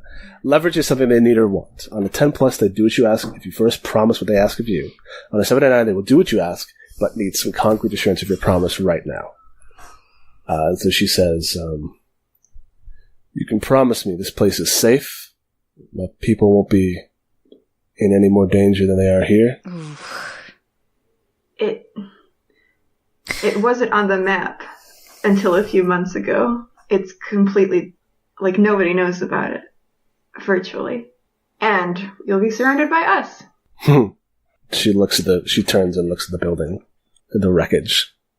Well, I'm gonna have to talk to some folks, see what we can do. But, if the town agrees, then I agree. Should we speak to the town? That's not in character. No, she's going to speak to that. You've succeeded. Okay, hell yeah. Yeah. Pachari kind of comes back over and he's like, that sounds like a good idea. And I'm happy for you. If I could give some advice, though. Uh-huh. Maybe. And he says, no one's going to come looking for this guy for a while. And I know the folks here were real excited for this festival. So maybe if you hide him in the woods and you lay low for a few days, and once it's over, we take everyone there. Oh, I'm so suspicious. Ford's down with this. Is there literally any way that I can do an insight check on this? Well, it would be like discern realities. It would be discern realities. You would closely study a person. Okay. Just like, is he legit? Mm-hmm. Adeline just told me that he is not human, not a person. I mean, not person-like. Doesn't scan like a person. That's an 8. Alright, you get one question. Oh, God. Good. I mean, if I just say what here is not what it appears to be, I'll just get the same answer. What should I be on the lookout for? Okay, I'll tell you that you don't need to be on the lookout for him being, malicious. Okay. He is earnest, and you don't get the feeling that he is trying to screw you over. Okay. Okay. Good to know. Mm-hmm. This is useful information. I want to know what's up with him so bad. Me too. Same. It's killing me. Oh, wait. Hold the phone. Uh-huh. I just need to look at something real quick. Pause. Start spanning the bard class that I'm just opening. I forgot what my moves are. Uh-huh. Specifically, the one called Charming and Open. Oh my god. When you speak frankly with someone, you can ask their player a question from the list below. They must answer it truthfully, and then they may ask you a question from the list, which you must answer truthfully. So, we agree to put a festival on, and then Adeline pulls Vitari aside, and shit, what do I need to tell her the truth about? You need to speak frankly with him. Okay. So, Adeline is just gonna be honest with the fact that she doesn't trust. She says, I don't think you're being malicious. She didn't even do that thing. She just doesn't believe that he's bad because he's been helpful. I don't believe you're malicious. But when I was in the mech, I did a scan of the area and you show up you don't show up like anybody else there, and I need to know what's going on. Oh, wait, no, I have to ask for a question from the list specifically. Yes. Maybe how can I get you to... No, that's not... To tell me what's going on. Yeah, no, I was saying how can I get you to be honest, but he's going to be honest. So, whom do you serve, or what do you desire? Does anybody have any opinions about which ones that sounds? Sounds better. What do you desire sounds broader? This is true. Okay, I'm going to go, what do you most desire? But she phrases it like... What do you slightly want? different than that. Yeah. What are you after, Pachari? Yeah. And he looks at you as his ears perk up, and he's got these, like, really kind of bright blue eyes, I've mentioned before. And he grins. He says, well, Adeline, the thing I desire most, I just really want everyone to be able to take care of themselves. Sure. That includes you. Is this like a god? Is this like a That's deity? what I was just typing that in the chat. Running theory, he's a god. That's been my theory for a minute too. That's not Adeline's theory because that's crazy. She would think that. I mean, that's too wild. She's not like, super happy with that answer, and she like kind of like crosses her arms and looks at him like, that is very vague, Pachari, but I'm glad that your heart is in the right place. Hey, boy.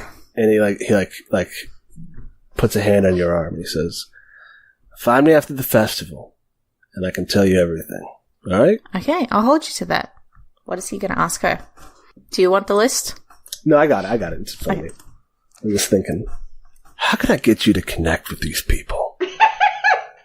Adeline Fleetwood, when are you going to finally make a real connection? Drag her.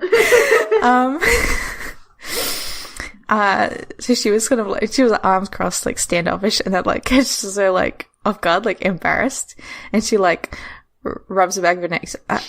I've made connections, and then she like that's because that's not really the truth. You've written songs, sure. The places you've been, Adeline. Do you remember the names of the people that live there? No. To like the truthful answer to the question is, I have a, and then she sort of looks away, like kind of like home now. One place that I keep going back to, so everyone's coming back with us. I can only promise to try. I have time to make a connection. And he nods, says, good. Let's get things ready. Huh? Sure. And he goes to like sift through the rubble. And we don't have to go over the next 2 days. It's weird. The structure buggy comes both days, and they don't ask any questions. They just take people to the factory, the people work their shifts, and they get a little bit extra in their paychecks. Oh. Nice. Yeah. Great. Hell yeah. Hell yeah. Bonuses. Mm-hmm. I do still want to interrogate level whores. Secret, away from Ford. Yeah. I want to go explore the ruins, and check out the lake more and what's up there. Yeah, we can do the two vignettes. Okay. Yeah. All right. So Ford, you want to go to the ruins? Radiant, you want to go and talk to Horst? Yes. Who wants to do it first? Can I go to the ruins first? Yeah, for sure. Sure. What ruins are those? Well, there's like stuff next to the lake, right? Yeah, they're old Koshaki ruins from the Empire of Cats. Yeah, I want to go check that out, because that's where they were keeping the mech and everything. Yeah, there's Hyperborea. Mm-hmm. So, like, maybe there's information about how it got there and whatnot. Okay. If you want, you can, so you go to this place, alright? It's the same, it's different in the light of day, right? It's kind of surreal, honestly. You can see that the pillars of ice and spikes of ice that rose out of the lake, they're starting to melt. They've kind of started falling in the morning sunlight, because like they weren't, without the Hyperborea to sustain them with cold energy. They're kind of just melting and falling apart. And then you see this building, right? The ceiling is smashed open. One of the walls is busted down from when the Hyperborea walked through it. Beyond that, there are, those beached ships, those beached like fishing boats that were pulled up onto the beach. They're like impaled on those ice spikes that came up off the shore. Oof. There's no people here though. So what are you doing? That's fucking weird. I guess I'm just going through all the ruins. I want to go through the room that the Hyperborean was in and just like fucking comb it front to back. See if there's absolutely any information about what Horst was up to. Okay. Give me a discern realities. Okay. That is wisdom? Yes. Okay. And you're not in a mech, so you can't get a bonus. So. No. Oh, that's a 9. That's not bad. Okay. That's one question. So you get one question for the list. Ooh, I guess what here is useful or valuable to me? Okay. You get, in the room that the Hyperborea was in, there's not really anything. It was used to hold the Hyperborea. It was a big mech. There wasn't much room for anything else. There's another room beyond that, which looked like it was like some weird kind of study or office. You can find a couple half-written letters to the High Mason. The High Mason and also to the Brickminder. Brickminder Bonn, I think is his name. B-A-N-N. Who is the local, governor. Mm-hmm. And it's all full of kind of justifications and this is a good thing. I've done a good thing. You're gonna be proud of me. Zolyat's gonna be strong. They were just gonna destroy the country anyway. A lot of them kind of delving into paranoia and not very coherent. You also find some fish tanks with some fish in them. And also, some cages with some other animals. There's a couple turtles and some stuff. As well as a canister of diluted magic in a jar. Oh, I'm taking that shit. Okay. I mean, it's dangerous. It was used to create these monsters. There's also some documentation, from, scholarly stuff. Theorizing about the potentialities of injecting magic, the behemoth blood into creatures, and if you make a cocktail of that with the blood of other creatures, you could. Because the thing about magic is that it always fucks with your DNA. Mm-hmm. But but it's usually random, or based on your own DNA. But if you can mix it with other stuff and inject it. There's a potentiality for fusing or combining the traits of different unrelated creatures. Oh my god! And it is signed. Check. And it's weird because there's a name on it, but this wasn't published in an actual journal. Mm-hmm. It looks like it was self-published. It was published by someone called Mr. Emerson. Oh, okay. It's fucking weird. Mr. Emerson, chairman of the Metamorphosists Society. Okay. I want those papers. Okay. I'm taking them. If I can... You realize from this that, those monsters were... Because Horst, got a hold of this paper somehow, and started mixing blood types in monster and magic blood with these animals that he has. Okay. And if I can just take the canister of magic, because I feel like it's dangerous to leave it here. It's definitely dangerous to leave it here. And you also remember that there is diluted magic essence at the bottom of the lake. Oof, I don't want to put it back in the lake. But I don't know. I don't know what to do here. I can, if you want, you can spout lore about what to do with magic, or I can tell you. I feel like it's more fair if I spout lore. But my other thing was I was just going to take it to Adeline and see if she knows anything. Okay, that's another option. Guess I'll spout lore first. Mm-hmm. Oh, that's a 7. That's not too bad. That's something interesting. Right? You know what? You definitely know that elves know about magic. Oh, good. And that this might be a thing that Adeline knows about. Cool. Yeah. I want to take this shit to Adeline and also to Radiant, who I've been very curt with, but I think Ford's just being kind of really closed off, very straightforward, puts this stuff down in front of Adeline and Radiant. These are the papers. This is diluted magic. There's more at the bottom of the lake. What do we do?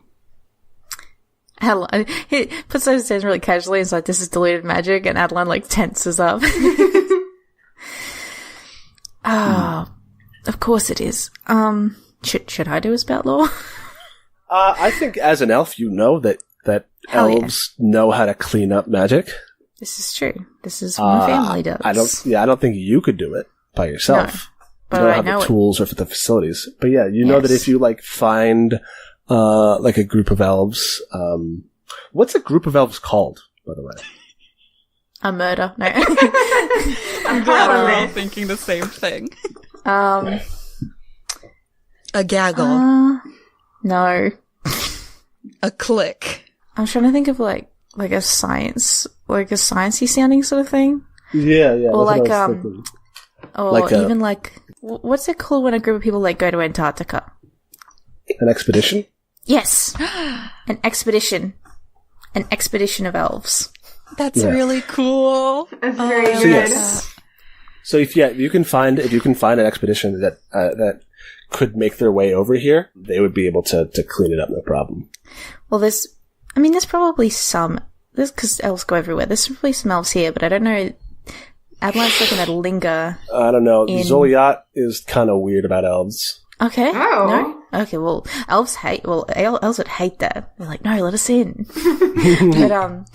But, in that case, she is going to, do you mind if I hold on to that Ford? I would feel better about it.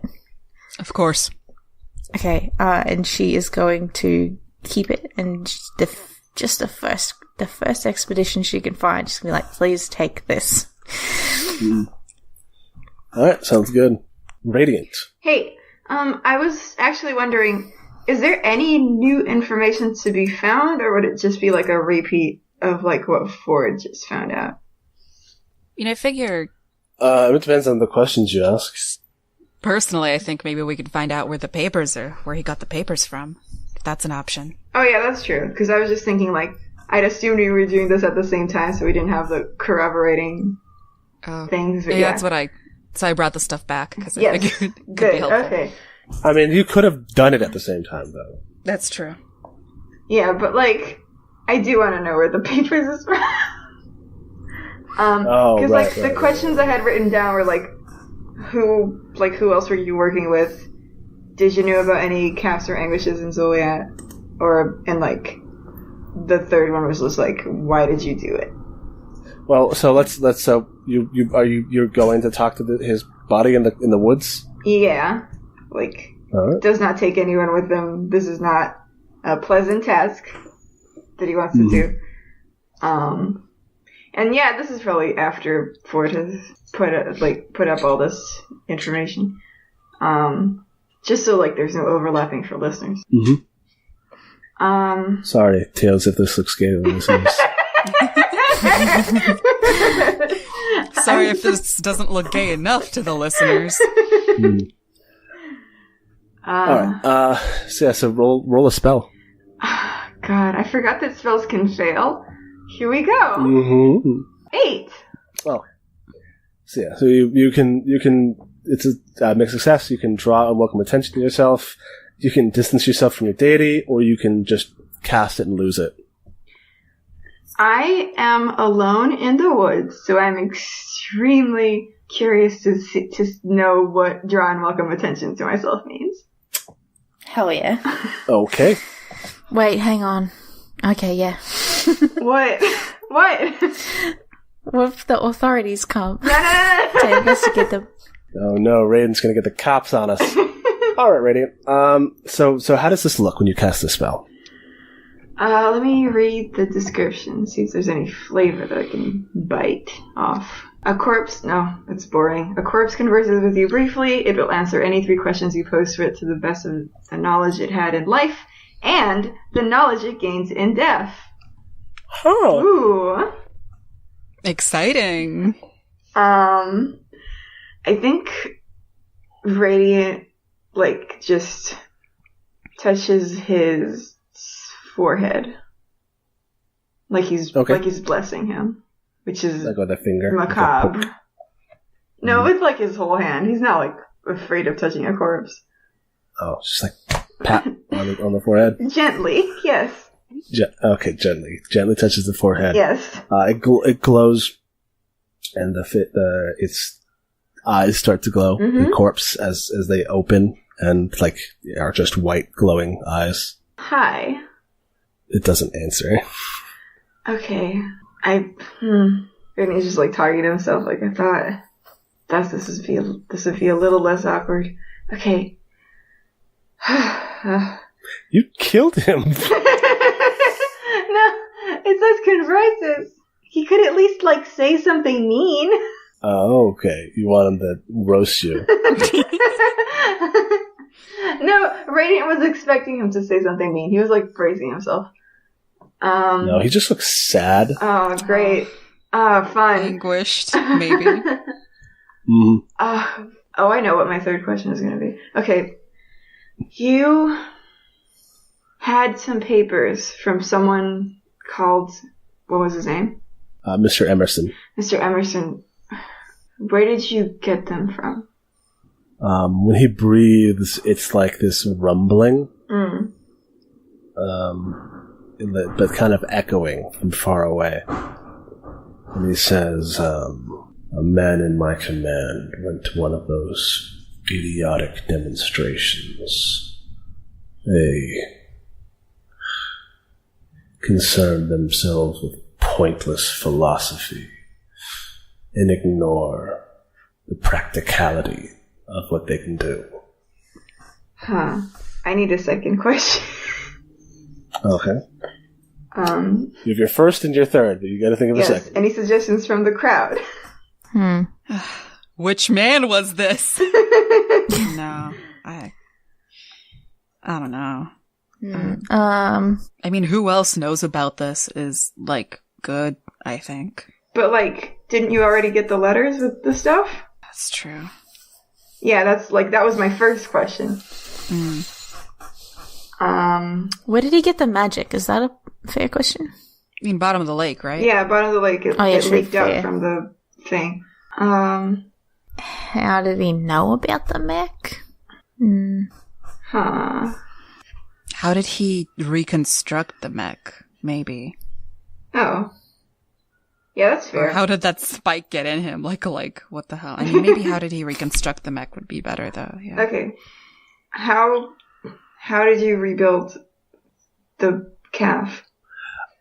He gives this hollow laugh and he says, "It's easy when they want to be put back together." Oh. Good to know. Give me a second to figure out how to phrase this in the most dramatic way possible. Radiant is out of useful questions to ask, and he kind of brings his, hand to his chest and, clutches at his shirt a little bit and says, "What was the corruption like?" Lets out this deep, long sigh. And it says, "A pain unlike anything could ever imagine. Deep, aching, paralyzing. The kind of pain you would do anything, break anything, just for a second of respite." Oh, mood.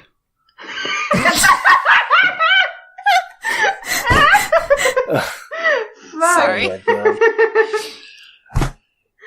No, I didn't have a follow-up to that. He says there is no greater pain than this. And then, you know how his eyes have been glowing white? Yeah. He blinks and they're black. Oh. Ooh. And then, from where you would light him on the ground, his hand, flashes up and grabs you. Oh, cool. And you know how you drew unwanted attention? Yeah? Oh. Yeah. He says, "We see you, little man. Little, holy soldier boy, marching to a drum that you can't even hear. The eye in the sky sees all. Legions in the deep, but we will rise again. And then you'll join us." And then he collapses, and he's dead again. Oh my god. Oh my God. Radiant thinks this is a great idea and did not backfire in any way. Jesus. Now, Radiant dusts himself off and picks himself up and is very shaken by things that happened just now. Uh-huh. Is this I don't have anything to ask, but feels like he wants some reassurance. I want to cast guidance? All right. Okay. The rote guidance. Yeah, let me read that out real quick. He doesn't even want, to know where to go. He just wants to know if he's going right. Okay. The symbol of your deity appears before you and gestures toward the direction or course of action your deity would have you take, then disappears. The message is through gesture only. Your communication through the spell is severely limited. That sounds right. Uh-huh. Okay. That's a wisdom roll. Here we go. 7. At least you didn't fail. Yeah. All right. So that's another mixed success on a thing, on a spell. Mm-hmm. What's that mean for you?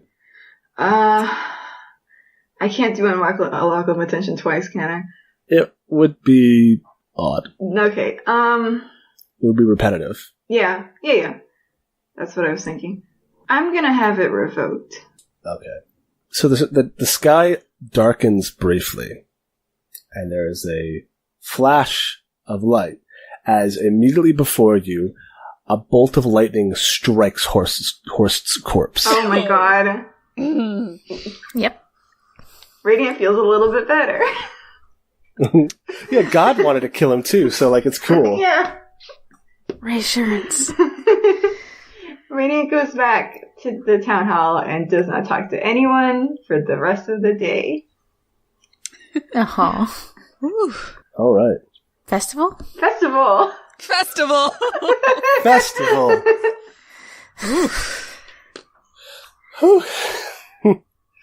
Dark shit on the horizon for our stalwart heroes, maybe. But everything else goes fine. The town, people whose houses were destroyed, they stay in the town hall for the time being. They take the fish, the bullet, and they do prepare it. Yes. They actually take some of the snow from the blizzard and fill it with snow so that it stays cold. Yes. And doesn't rot, to preserve it. And then the day of the festival, they put it on a spit and start slicing it up and making food out of it. Hell yeah. And it's weird, cause this was a lot of food, right? And they'd had some other stuff that they'd set aside, but it feels like no matter how many times you go to the food area, it never diminishes. Oh. As this festival gets into swing. And it's at the shrine is where it's at, for the record. Pachari is doing this somehow. I'm suppressing a scream. So, So here's the thing. The entire town comes out to this festival. It's like the last hurrah because they know that they can't. After this, they have to leave and they can't come back. They have to leave the shrine too. Oh, is the temple guy gonna come too? I mean, he's at the I'm not actually sure. Because like everyone's leaving their village, but he's leaving his temple, which is different. You can ask him if you want, but so like people they've got fireworks that they're setting off, and like somebody like like somebody like went and found more fireworks somewhere, like nice ones, with like colored ink, like colored pigments in them, so that when they go off, they are in different colors, and people are they're wearing like their nice clothes, their Sunday bests, and they're eating and they're playing games, not like booth games, but they've set up like not beach volleyball, like they're using the monster. like kids are ball games, like soccer or something, right? Yeah, like that, and kids are doing races, and Donda's like lifting, like she's got like a big long stick, and more kids keep like grabbing onto it, and she keeps lifting them into the air. I want to help Donda with that. You see like eight giggling children like being held aloft as she like holds this pole above her head with one hand. Her. Watch out, Daria. Yeah. Adeline's in love with every girl. And like Momo is doing her best to put on a brave face, but you can tell that she's like the saddest of everyone that she has to leave. Aww. She's like, I was gonna take care of this shrine forever. Well, maybe you'll be able to come back one day. And so you could, I know it won't be the same, but you could make like a temporary shrine at the island. And Kranti like puts his hand on her shoulder and he says, Momo, it is important to remember that places are only material. People are what make a home a home. A shrine without a flock is a building. You're going where you're needed. And she kind of nods and sniffles. Adeline's going to ask, are you coming too, Kranti? I don't know. My bones are old. It's a journey, isn't it? It is, but a shrine without a flock is just a building.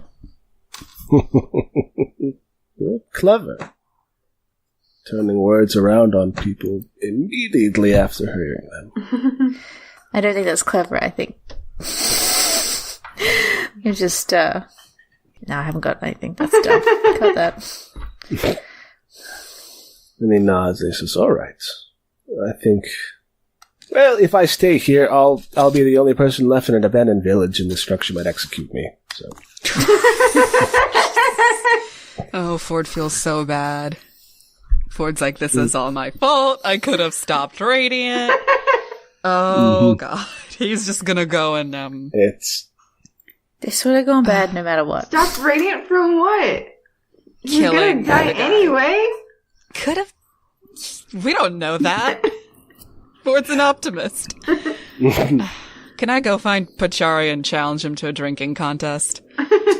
You can try to find Pachari, but I don't think he doesn't seem to be in the mood for. He's like, for a lot of the day, he's like been like passing out food and drinks and again, cool. Like the cups runneth over. The food hasn't like nobody is going hungry tonight. Okay. Everybody is going home full tonight. Cool. Then I wanna help him out with that. I wanna just like, Ford just throws himself into the celebration. 100% trying not to think about the fact that they've just uprooted a shit ton of people from their home. Just like anything and everything he can do, like he's doing. Yeah, and you can spend your day doing that if you want. But as the night wears on and the sun goes down and the stars come out, you like look up and Pachari's not there. Aww. Oh, where's he at? I want to find him. He promised. He did promise. Also, as a flavor text, Adeline spent the whole day playing music, because of course she did. Mm-hmm. Nice. Do I have to roll to find Pachari? No, you find him. You all find him. Also, only when people stop coming back for food does the food seem to not be gone. Yeah. Mm. And so you find him. So there's a tree and a koi and a fishing pond a little bit a ways away from the festival. And also all the lavender is out. Yes. Those nice. Purple fields as far as you can see. Ford has a lavender flower crown on. He's Nice. he's into it. He's going for it. Nice. But you see Pachari, and he's kind of just sitting pensively at the base of this tree, just watching people in the distance, kind of removed, as you come up to find him. Is he sitting, did you say? Yeah, he's sitting with his back against the tree. You okay, buddy? I'm fine. Adeline's gonna sit down next to him and say, "You said we would talk." I did say that, didn't I? Mm-hmm. And I meant it. Where's Radiant in this scene? Is he with us? Yeah, he's here. He's around. He's not talking much for reasons. Mm-hmm. He's contemplative. I think also for flavor, what he did at the party was just he was at the food portion of it the entire time, just distributing food. And nice. It's keeping himself busy. Mm. Just back at home, but after service. Back. Nice. What a good boy. Pachari reaches down in the ground in front of him, and he pulls up picks up a river stone, a flat rock, and he says, "What's this?" And he skips it across the fishing pond, and all of your eyes are drawn to it as it skips. It skips all the way across the pond, and then lands on the other side. And you hear a rumbling next to you where Pachari was. And when you finally are able to take your eyes off of this skipping stone and look back at Pachari, he does not look the way he looked before. What's he look like? He's about 9 feet tall. Oh my god! But he is sitting down. So let me find this image. This drawing that someone made a long time ago that I kept for this exact moment. Oh my god! Wait. Oh my god. He looks like a different kind of cat. He is a big, fat cat. Ooh. There's a cat called Jazz. It's called, which is a like a Russian cat. You can look up Jazz cat Blin, I think, to find him. Blin, yeah. Oh, he's adorable. Yeah, kind of this sandy gray. You see, his robes have changed. That he's wearing an ornate vest with this beautiful stitching on it, and these big pants with a sash on his waist. The drawing is by Petra Norland, who does the webcomic Tiger, and is a very good artist in front of the show. The drawing on the left is the one of him. He's so not he's of so him, but fat. He's so fat. Yeah. Ford whistles impressed. Wow, who knew? And the other thing is that there is a star floating above his head. Aww. Oh, it's adorable. Ford's in awe. Yes, Adeline also. Ford had no idea. Ford thought the guy was just a little weird. Mm-hmm. And he says, "You did well. Not perfectly, but you did well in protecting this village." Wow, I just thought you were an escaped criminal or something. Of a sort. Who are you? Sorry. I guess you're not from around here. You don't know the stories. Do I have any idea? No. I mean, you can, if you want to try, you can try, but I don't know what Ford knows about Koshaki deities. Oh, I mean, Adeline knows about stories. Adeline knows about stories, for sure. Oh, and Ford has hung out with Calico for years. Yeah. If Adeline, if you want to try to use your bardic lore is spells and magics, but you can also try to just do spout lore, either of you. Okay. If you want to. What's your intelligence like? 1. What's your intelligence like? 0. So okay. You do it, and then maybe I will back you up if you need it. Cool. That's a 7. Yeah, you've definitely heard about a Koshaki god of hospitality. The thing that you remember about this guy who Calico met is that he shows up places and he always eats a lot of food, but he always brings more food than he eats. And wherever he goes, nobody goes hungry. Oh, good. No. He says, I am a lot of things. I'm a god. You can probably tell. Because of he points at the star on the top of his head. Which is just like a literal star. Like it is a glowing, mote of light above his head. It hurts to look at for too long because it's a star. Mm. He says, I am the one they call the Prince of Cats. Cute. Your Majesty? Your Highness? It's mostly a symbolic title. I am the only remaining Koshaki royalty in the world. Well, except for one person. Who? And he just kind of smiles at you. That's for her to find out. No. Ford's quietly to himself, is it Tuku? We only know a few cats outside of this village. Did he say his name? Prince of Cats. He's the Prince of Cats. Oh, okay. That's his, Yeah. name. Okay. Oh, we're using made-up names. I am Fort Naphorn. Yes. You are Fort Naphorn. But, I don't know what to say to this god. Mm-hmm. Rating is trying to figure out how soon is too soon to ask about Tala. Oh, Fort's trying to figure out if it's too soon to ask about the moon goddess. And he just looks at Oliver and says, "You're holding your breaths. Come on." Where's Tala?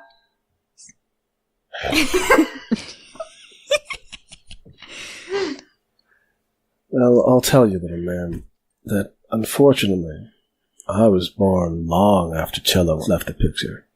But you're a god. You don't know any, rumors or clues or a map. A map would be good. I serve the Koshaki. And that is all I serve, and that's all I know. Now, you want stories. You want information. There's some people you could ask. Some people who might have been looking out for you. And he flicks his tail, and from the tree that you were sitting under, a pair of black birds fly out of the branches. What does this mean? Is there anybody who'd know about the moon or the moon goddess? Now, Ford, that's a silly thing for you to ask, considering the foremost authority on the moon seems to be you. What?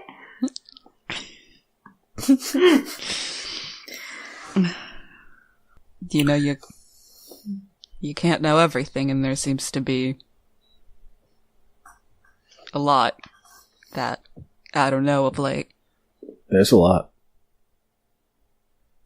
And, alright, I can tell you what I know. I know that, Moon's in a bad shape.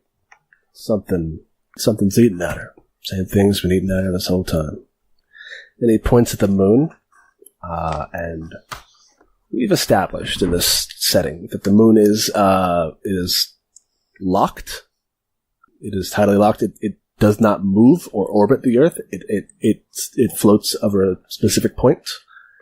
It is the North Star for navigators, you either move towards the moon or away from the moon, or you can judge your bearing based on the moon. It hasn't moved yet, but the other thing we know about it is that it doesn't change phases either. But you look at it, and you realize that the left side of it, from where you can sit and see it, is fading. Oh. Darkening, as if something is covering it. Ford, inhales sharply.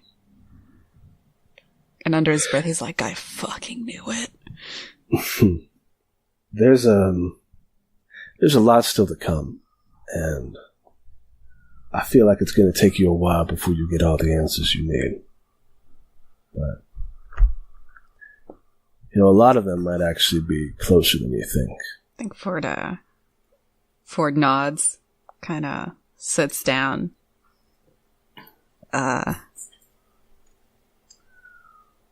So, you gonna be leaving?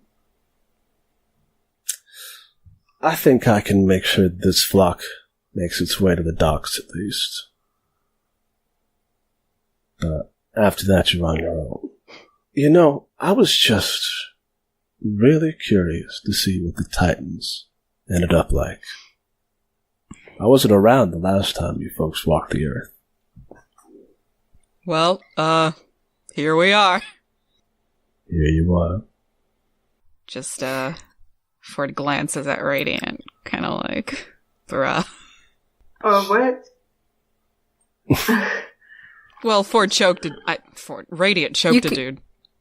Snapped a guy's neck. Yeah, Radiant is like math lady meme trying to think about what the fuck those crows mean.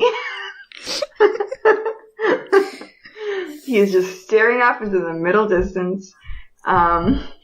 When Ford says his name, he's just like, yeah, here we are. Shari, the Prince of Cats, he looks at Alio and he says, it's been hard, right? So far? Things are scary. They're gonna keep getting scary. But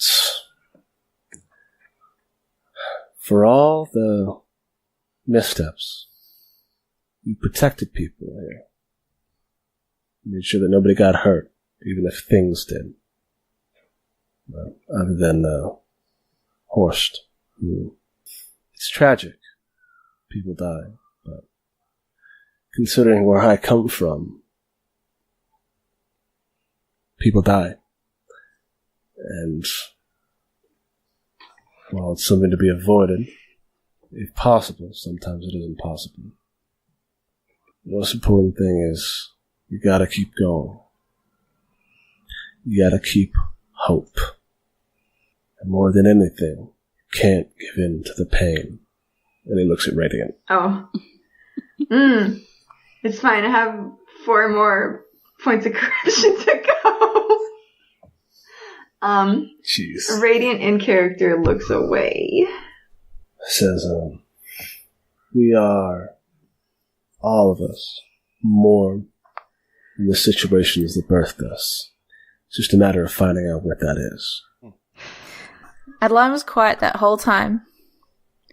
And not looking up because the star is very bright. And then eventually she's like, she doesn't have anything very interesting to ask a god. She says, well, do you know any good songs? Yeah, I know a couple. Let me see. And he, pulls open his vest, and, rummages around in it, and, pulls out, a couple things, like a sandwich. He pulls out, a teddy bear. I love him. And then he pulls out, one of those, what's the instrument that's, the stringed one with the have, the fan on? A shamisen? Yeah. Oh. I think so. Shamisen. Yeah, he's got a shamisen. He says, I don't know how well this goes the lute, but I can mandolin, but I can show you a couple things. I think if he's coming, is he coming with us to the docks then? Yeah. Then she's like, maybe they that's what they do on the way. Like they don't sit here and do it right now, or this is the end of the scene or something. But this is them playing music for a bit. Yes. Yeah. And yeah, so he starts to play a couple songs and he sings and he's got a good voice. Of course he does. He's got a hospitality. Yeah, teaches you about it's the last song of the Empire. Ooh. About people who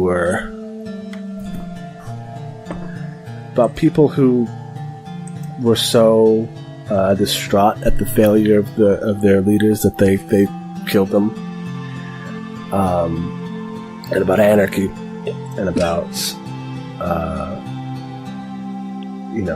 a country, a nation starving and crying out as one, until there came into being somebody who could show them and help them keep themselves fed. And who could only ever be a prince, because no cat would ever follow a king again.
Cool. I love him. Is it like maybe the end of the episode? Yeah, I think it could be. God. Yeah. Is there anything else that we needed to do? End of session moves. Oh, finally. Yes. How much XP do we need to level up? Your level +7. Okay. I don't think I made it to 4. No, I didn't. I didn't yet. Oh, wait, hang on. I had 2 XP. How many times did I fail? A lot.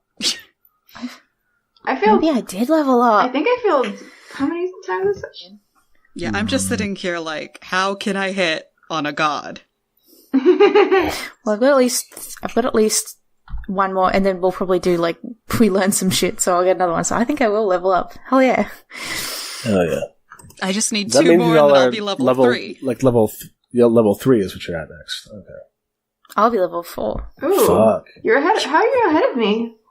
Do I not fail? I had to. I failed some last time. Because I'd written down 2 in my XP, and I wouldn't have written that unless I'd done it. Oh. I mean, I could go back and... Interesting. Did I just roll too good. Did I forget to count one? Huh. Well... How many XP have you got right now? I have 6 right now. Wait, hang on. What's that XP plus... What's that? What do we need it's your to get level to XP? +7. Oh, +7. No. Okay, I'm fucking good. No. I was reading... No. I will not forget that, maybe. Here's something that I want to say that I might edit, because I thought of it after we moved on. Radiant is so sad at the festival, which doesn't track with Radiant, and Adeline does like him. So I feel like she would have tried to play some, like, Cellar hymns. Aww. Like, to cheer him up. That's so cute. Like, gets close to the food table and plays some, and, like, doesn't, like, talk to him, as well as, like, smiles at him. That does cheer him up. Cause like he was doing the table service thing because it reminded him of like being home, and the hymns are also something that does that, so it does help. Yeah. He does feel good about that. We should do end of sessions moves because I am fucking starving. That's a good point. Yeah. So let's do this. I want to level up for once in my life. I looked through You can do it. I looked through like all of the rolls, and I cannot be bothered to like double check if I did the XP right. So let's just assume I have 6, and all right. Mm-hmm. somehow. So when Adeline rolled worse somehow. No, she I rolled don't a have lot that of. many. Oh. So when you reach the end of a session, choose one of your bonds that you feel is resolved, completely explored, no longer relevant, or otherwise. Ask the player the character you have the bond with if they agree. If they do, mark XP and write a new bond with whomever you wish. Hey, Ford? Yeah, hey, Radiant. Ford, I have some issues. Yeah, Radiant, I also have some issues. Let's throw down. I actually did write a new bond while we were for once during the session. No, you go. Yes. For the record, my previous bond with Ford was, what the fuck? Question mark, question mark, question mark, what? Question mark, question mark, question mark. Why does Stella want to kill Ford? Question mark, question mark, question mark, question mark. Now it is significantly more coherent. Ford is weak in his convictions. I have to make sure his weaknesses don't get us all killed.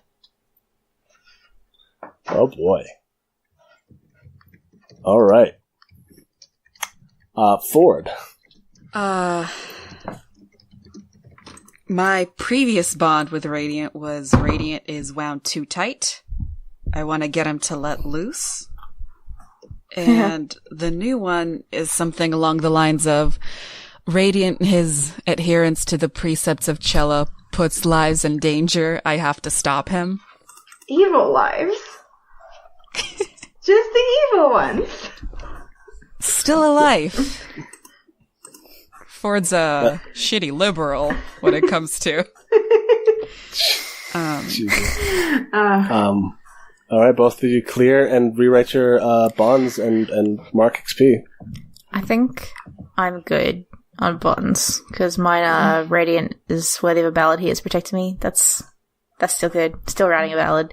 And Ford is a strong ally who cares about others. I respect that because I wrote that at some point, and that's... Those are both true. Did anybody tell Adeline how Forrest died? No. Ford She hasn't asked. said anything yet. She definitely... No. I mean, she didn't ask, didn't ask hey, in how did game. Ford die? I mean, how did Horse die, not Ford? She didn't ask... But she definitely was like, so how did the battle go? I mean, we don't have to talk about it because the episode's over. We don't have to. We don't have to. If she asked, Radiant would have told her, but in like very vague, like did what he had to do terms. If she asked, Ford would straight up go, Radiant snapped the guy's neck. Conflicting stories. Ford doesn't say that unless he's asked. Maybe we can do that in a future session. Yeah. Well, I'm just asking, like, so we know going forward with the information that she knows is. Mm-hmm. Yeah. I think she's got maybe the vague version, and she hasn't got the Radiant snapped his neck. Because she's been busy doing, she was pretty focused on what the fuck was going on with Pachari. That's valid. Understandable. Once bonds have been updated, look at your alignment. Again, for the Celestial Armature Frame thing, for our Titan alignments, if you embodied or upheld the belief you share with your Titan, cleared ability. Yes. If you embodied or upheld the belief you do not share with your Titan, your personal belief, mark XP. Hell yeah, mark XP. I'm marking XP. my alignment for myself is discover something about a magical mystery. I talked to a god today, so I'm going to give myself that one. Mine's defend your allies, and I think, the battle against the large boy.